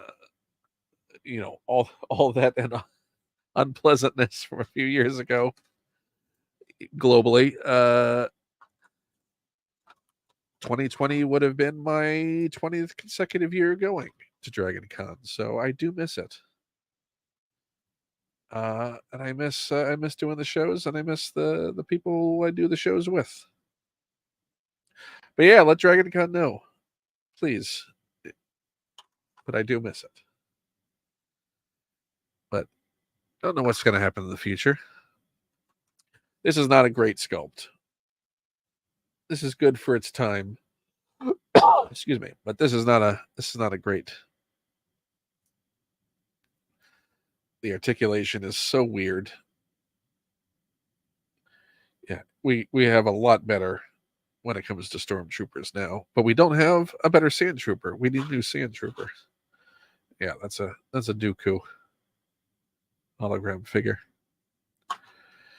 In that.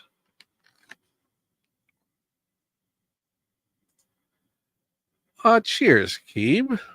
Yeah, I mean, try to make it that way.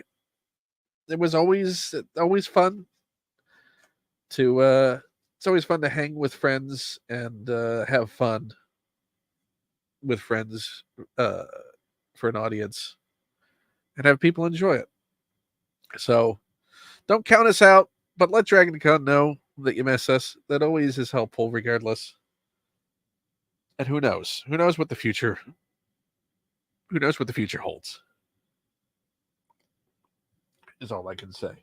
If you would like a taste, though, if you missed the Gonzo Quiz Show, I hosted some trivia shows uh, for the Max Fun Drive for the Maximum Fun network for the show that I produce called We Got This with Mark and Hal, which, as you know Hal Lublin, Mark Gagliardi, from a lot of those Dragon Con quiz shows. I hosted 2 trivia shows, which you can find on my channel. Go look through. There are 2 trivia shows with a lot of great guests, including Janet Varney, who's been on the Gonzo quiz shows at Dragon Con. John Hodgman's on there, Travis McElroy, Danielle Radford, Lindsay Kelk. Yeah, go check them out. Dave Holmes. Yeah, I hosted those, and it has a lot of the fun, sort of anarchic energy of the Gonzo quiz shows.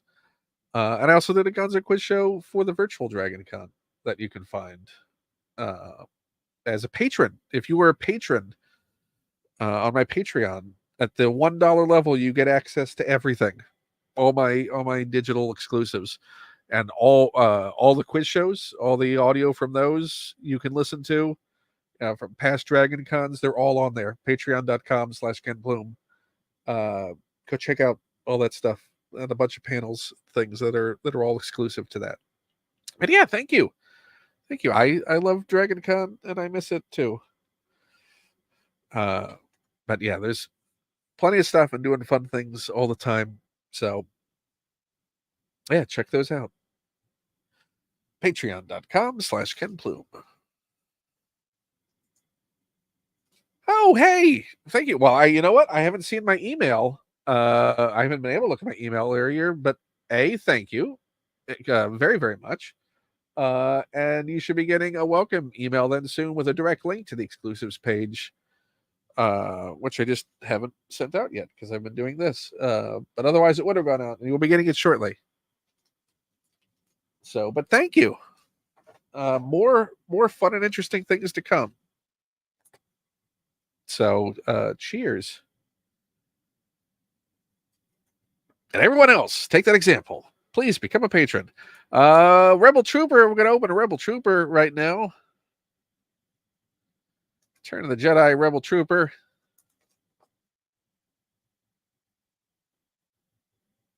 Does this have swappable heads? Are they trying to make, you're supposed to be able to make both troopers with this? Huh. Let's see what the deal is with this. This has, again, that sticky tape. So we're gonna cut this loose. So they're trying to peel that tape up.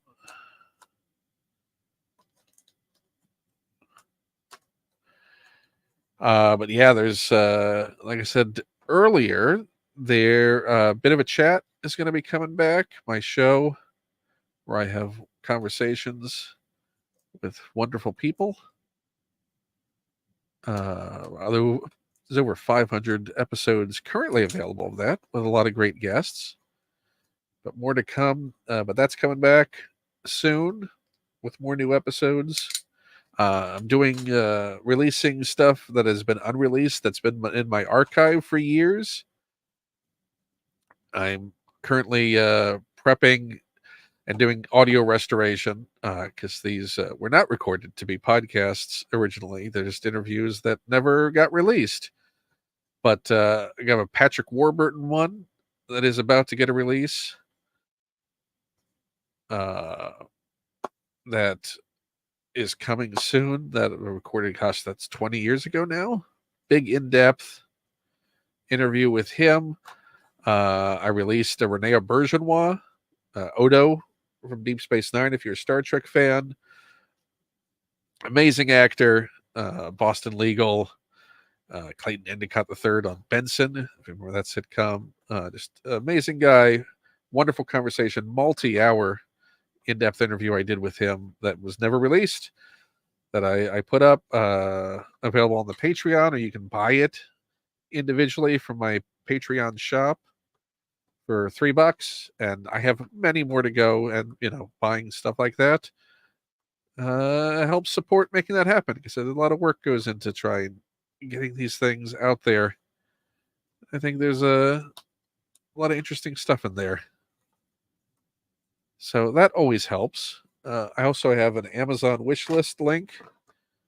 If you just want to buy stuff off of that, that always helps. Equipment and fun stuff. That link is down in the description below here. Super chats. There's just a tip jar link. Any of that stuff helps. But yeah, more stuff to come. More stuff getting added all the time. Who is this? Who's this hologram figure? Is that an Anakin? I think that's an Anakin. Anakin with his Jedi robes. Some of these, they really should have labeled.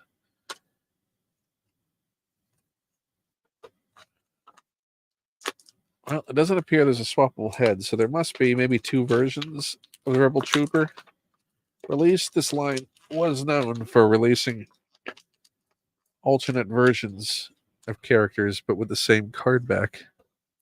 We had a base in there. Turn the Jedi. Miss those figure stands. Yeah, the card back gives no indication as far as what's going on with that. That is sticky glue on there.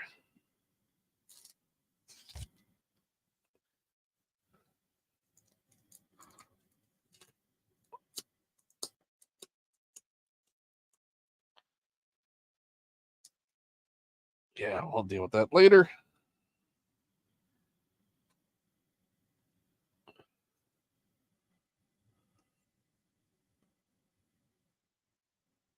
Nice solid Endor Rebel Trooper. And his backpack.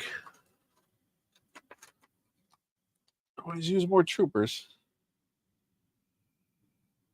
Troopers.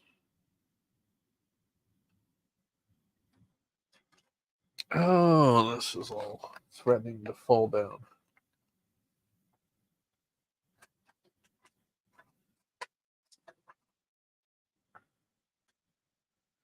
Running out of places to set things.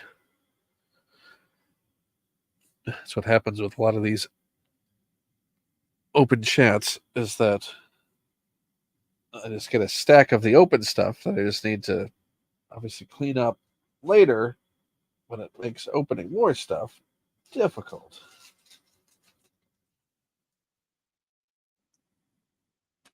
Let's see, what do we want to do next? I have an Obi-Wan. Got a hologram Obi-Wan Kenobi. Or holographic. I'm calling a holographic Obi-Wan Kenobi. Obi-Wan Kenobi.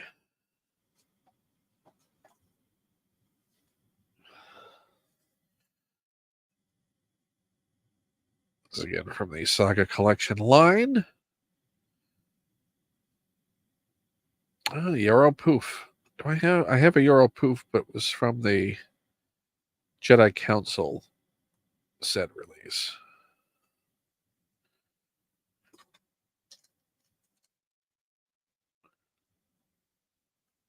Which I believe is the same Euro Poof. They just repackaged the exact same mold. In this line as an individual carded release outside of the box set that was originally released in. So I think I do have a Euro Poof. Just not the one from this line.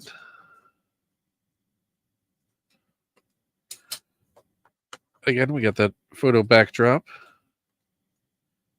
This is when he was making his report from Camino.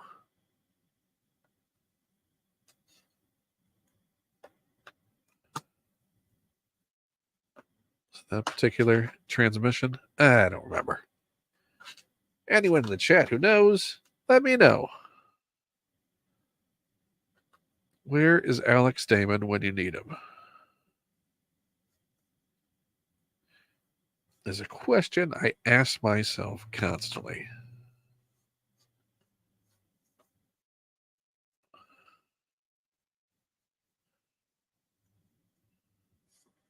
Star Wars explained to the rescue.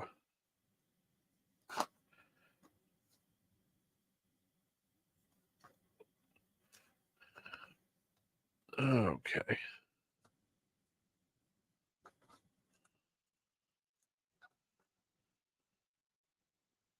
Who is texting? Who is texting me? Someone's texting me. I need to figure that out. We take it. Always close your knife. I don't remember that. Safety lesson.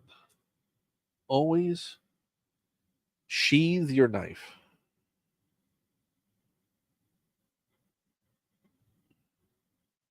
Oh, that is a lot of text.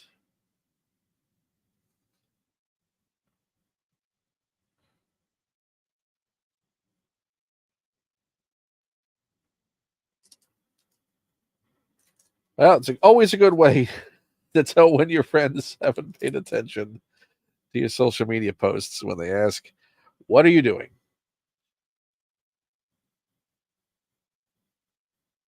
And they have no idea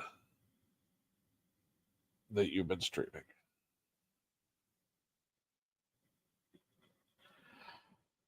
Whoopsie doozle.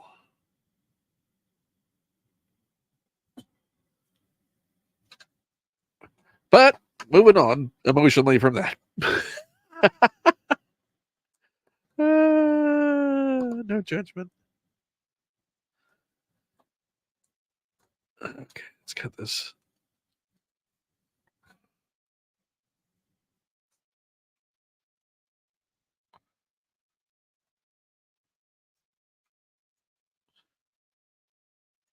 And I think, yeah, I think that's. Oh no, is this? Oh, this is. Oh, so this is Revenge of the Sith. Okay. Obi-Wan Kenobi and the rest of the Jedi Council appears holographic images to brief Yoda while the diminutive Jedi ministers on Kashyyyk. Obi-Wan's holographic form cannot hide the despair he feels as he watches the galaxy slip further and further into darkness and chaos. Okay. So this is when he is sitting with the Jedi Council.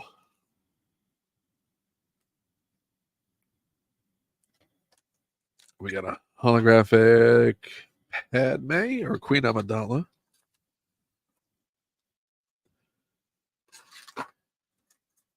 And here, the base, Revenge of the Sith base.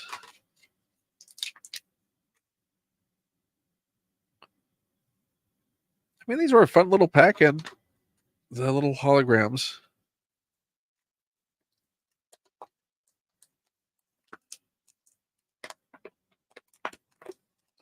Weird they included holographic lightsabers.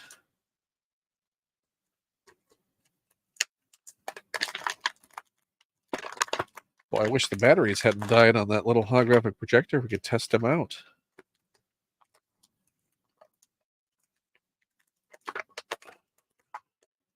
I twisted his feet right around. Okay. You have to come out of your package, Obi-Wan.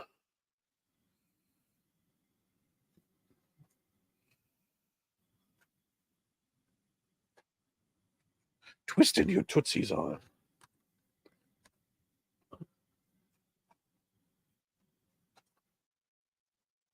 Okay, let's see. I mean, it's just the Obi-Wan Kenobi figure. Translucent plastic. I mean, the good thing is, any deficiencies of the paint job for these figures are eliminated when you have it in this form.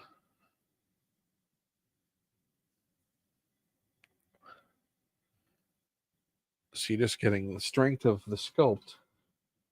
Let's see if this battery has sat long enough to at least try and. Okay.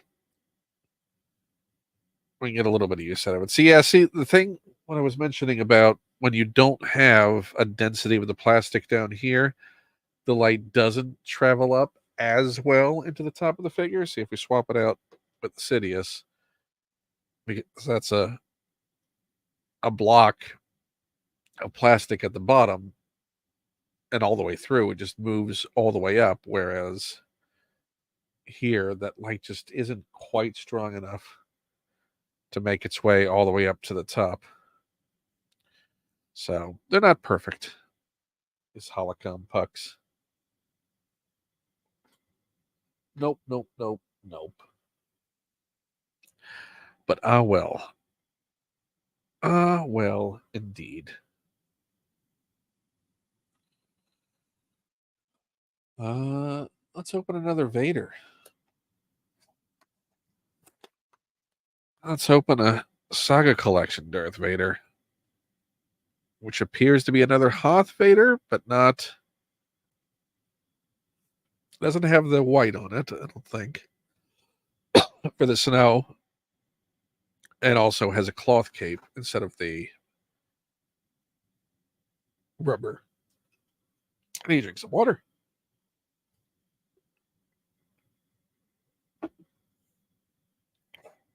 Losing my voice. Let's get this open. This tape is a nightmare. I can already see. So we're going to have to cut that again.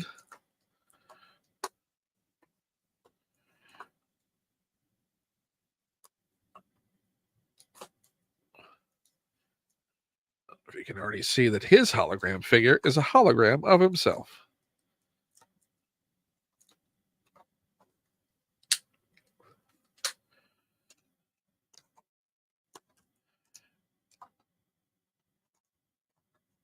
It's nice we got him in a blue instead of that red. Let's see how that looks. These batteries have held out enough for us to check.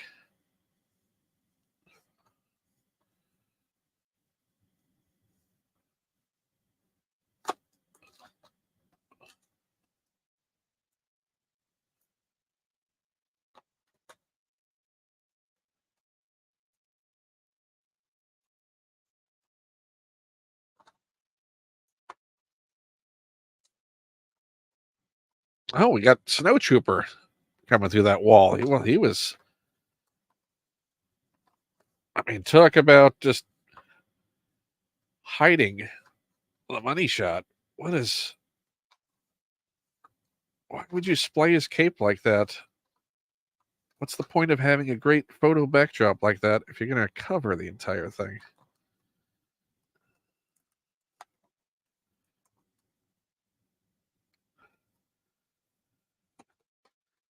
And you're light under a bushel if that bushel were a cape. Jeez. Come on, Hasbro.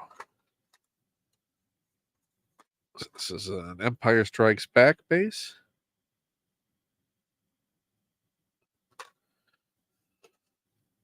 Come on, Hasbro Pulse. Sell us some figure bases. Do fun bases like that and offer them to folks.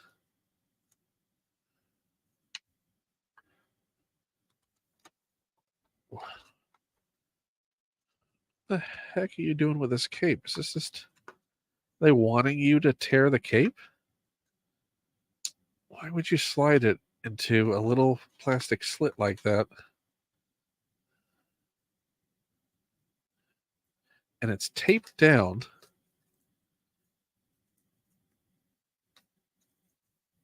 That's a choice. Let's ruin your figure right off the bat. Yeah, not a fan of them sliding these lightsabers into that plastic either. Hasbro, come on.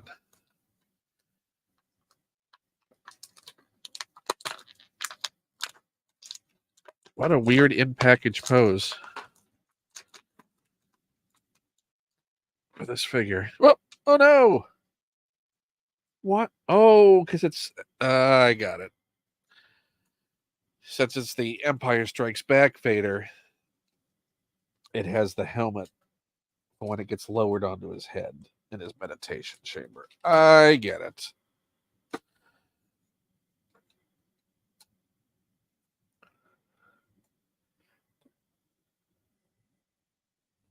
Okay.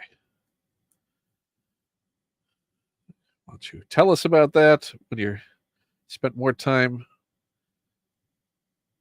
fastening down? Look at that. Oh, we got the back of his head.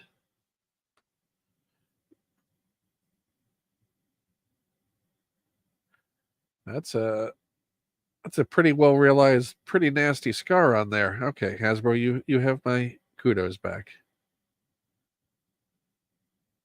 Ooh, that is not a pleasant scar.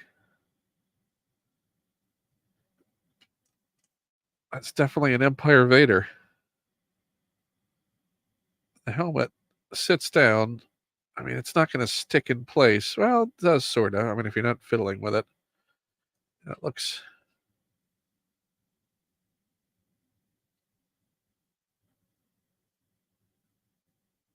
Seats pretty well. And you don't have that issue that the Return of the Jedi Vaders have with that lower face mask just never seating right.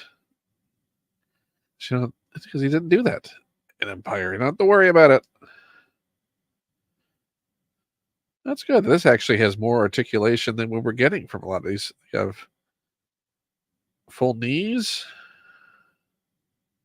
got some swivel. You got swivel at the hands, sort of mid forearm. I mean, it does have that weird cut, that angled cut elbow. I mean, not perfect, but not a bad figure. But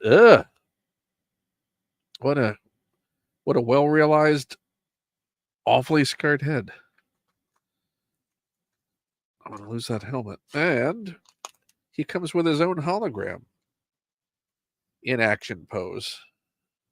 Let's see how that lights up. Let's get his card back out of there. Yeah, this was a whole little beat of a wave.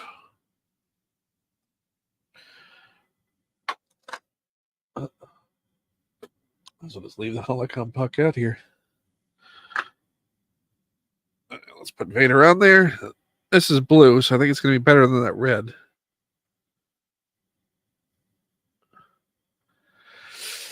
I mean, I still think that Sidious glows the best, but that's not bad.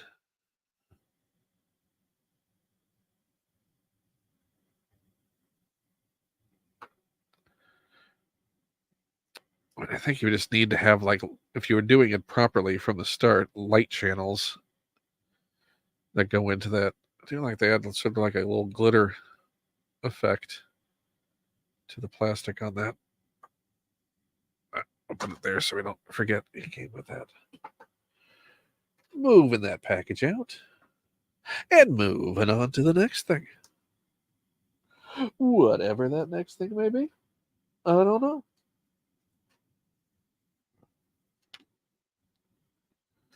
Oh, these are so primed to full. I really should have done this better. What's the way to stack these? I think it's taking the plastic bits. Hold on, I need to do a second of admin. Of trash admin. Why did I not have a trash bag ready to go? That would have been smart. Like Christmas Day. Just have a trash bag ready to go. But yoinks, I do have a bag that I can use. So I'm going to do that. Grab that. Put the bits in I don't need, because all I want is the. So here's what's going to happen: is once I open the figures, I'm going to put them in Ziploc baggies individually, labeled with what the figure is. Which one is this? It's holographic. And all the accessories together in it. So I'm trying to keep all of those things together and not losing track of them, which is why I'm sort of leaving them in their bubbles right now. Because as you've seen, I've already opened 2 Darth Vaders. I need to keep track which Vader's which. So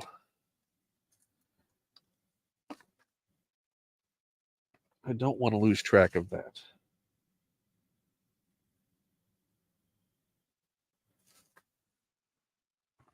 By being a messy Marvin. But in trying to stack these figures as I open them, leaving them in the plastic tray rather than just the outer bubble just makes stacking them nearly impossible. So I'm trying to be smart about that. That's the Bakara. Okay. All these card backs. I just need to move up. Oh, that fell. Get to hear the sounds Ken makes while things are falling.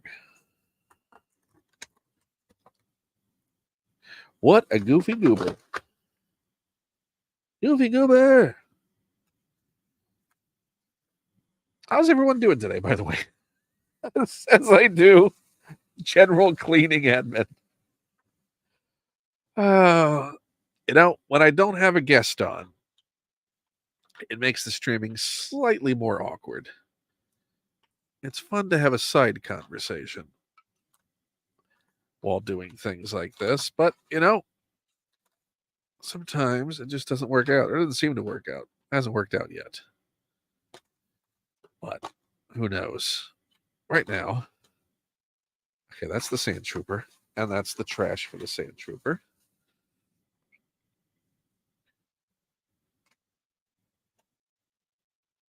Oh, look. Look who it is. Hey, Hal Lublin. We were talking earlier about someone asked about Dragon Con and was talking about how much they liked our Gonzo quiz shows. If anyone remembers those, Hal was a guest on many of them. A lot of great programming and fantastic, but sometimes he has weird opinions, like this whole thing about leaving them displayed mint on card and protective packaging. You know what? Some of them I do. Some of them I don't. Hal, if you go watch the Force 5 episode into with him, Hal is a mint on card collector who has a nice Star Wars collection himself. We had a great conversation about it. And I respect his decision to collect mint on card the way he does.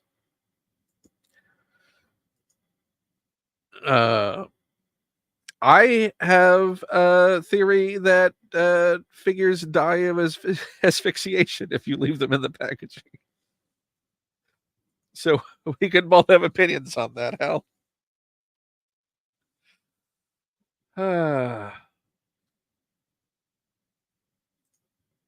Yep. See Hal seconded.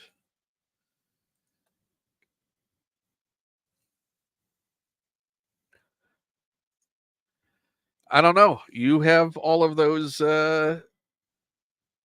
breathless figures in packaging right now. Maybe they don't have the air to be able to tell you to open them up. And you'll never know.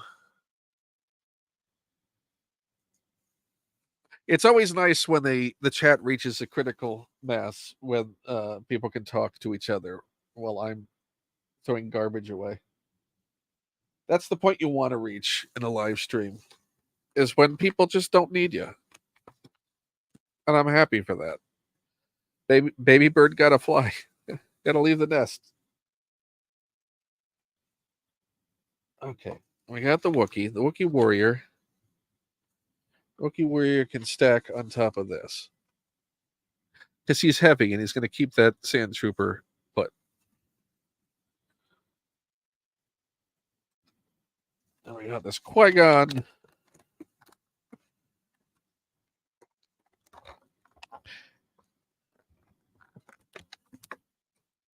I'm assuming there's a debate going on about popcorn buckets in the chat right now, considering the participants. So, for anyone watching the chat, I hope you're enjoying whatever's going on right now. There's a lot of drama to unpack that will never be unpacked. It's just going to be compacted as more and more drama is forced onto it. Look, yep, the conversation goes on. And oh, hey, oh, no. See, it moved up. That's what I wanted. Hey, Brian Tiller. Cheers to you. Howdy, howdy, howdy. Okay, we're nearly there. I'm just taking these murderous centipedes. Oh, there's a hole in that. Those centipedes may fall out of that hole in the R2 container. Okay. Don't want that to happen. Nearly there. We're nearly ready to open another thing. We're almost there. We just need to stay on target. That's Boba Fett. Boba Fett. Boba Fett. He's in his container. He's on top of R2.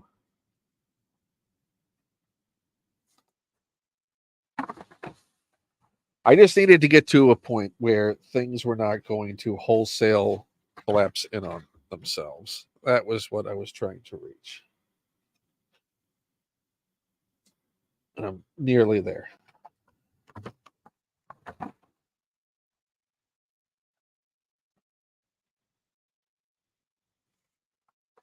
Also, I love it when a friend comes into the chat and tries to recruit people to go play Fortnite with him. That's how you support your friends. He didn't want to come on and be a guest. No, he wouldn't want to do that. Can't have that.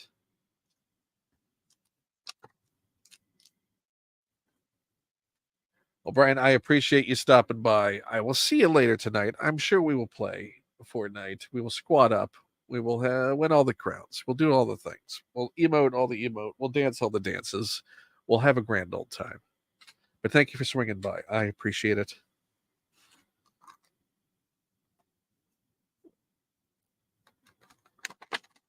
Okay, I'm going to stack this Obi-Wan on top of this Qui-Gon.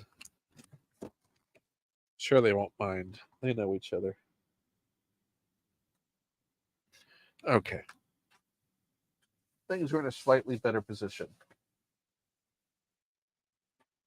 for opening more of these. Yes, that is our battle cry. We will squad.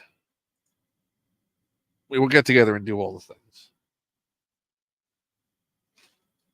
Thank you again for swinging by.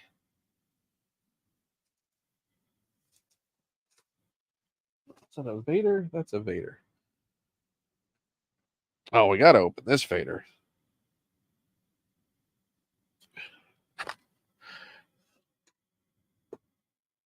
And open that Emperor's Wrath Vader.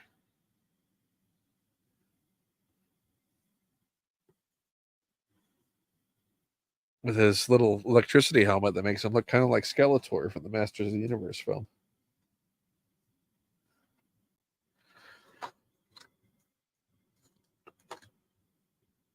You know, I really want to open some of these vintage collection figures, but I know I've got to get the heat gun out for that. I wasn't quite ready to get the heat gun out, but it may be coming to that point.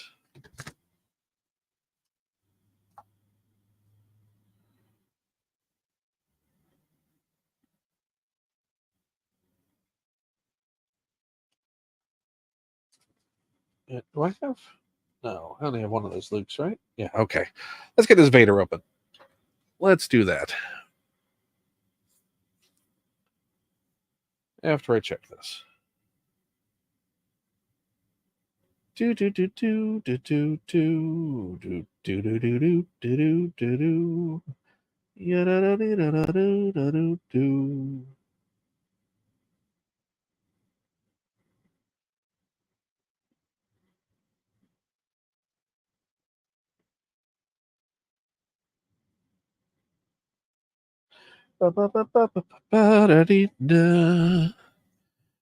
Okay. Yep. It would have to. Well, maybe we can get this. Look at that. I mean, he looks. He looks festive. Really. The energy effect is kind of weird on him.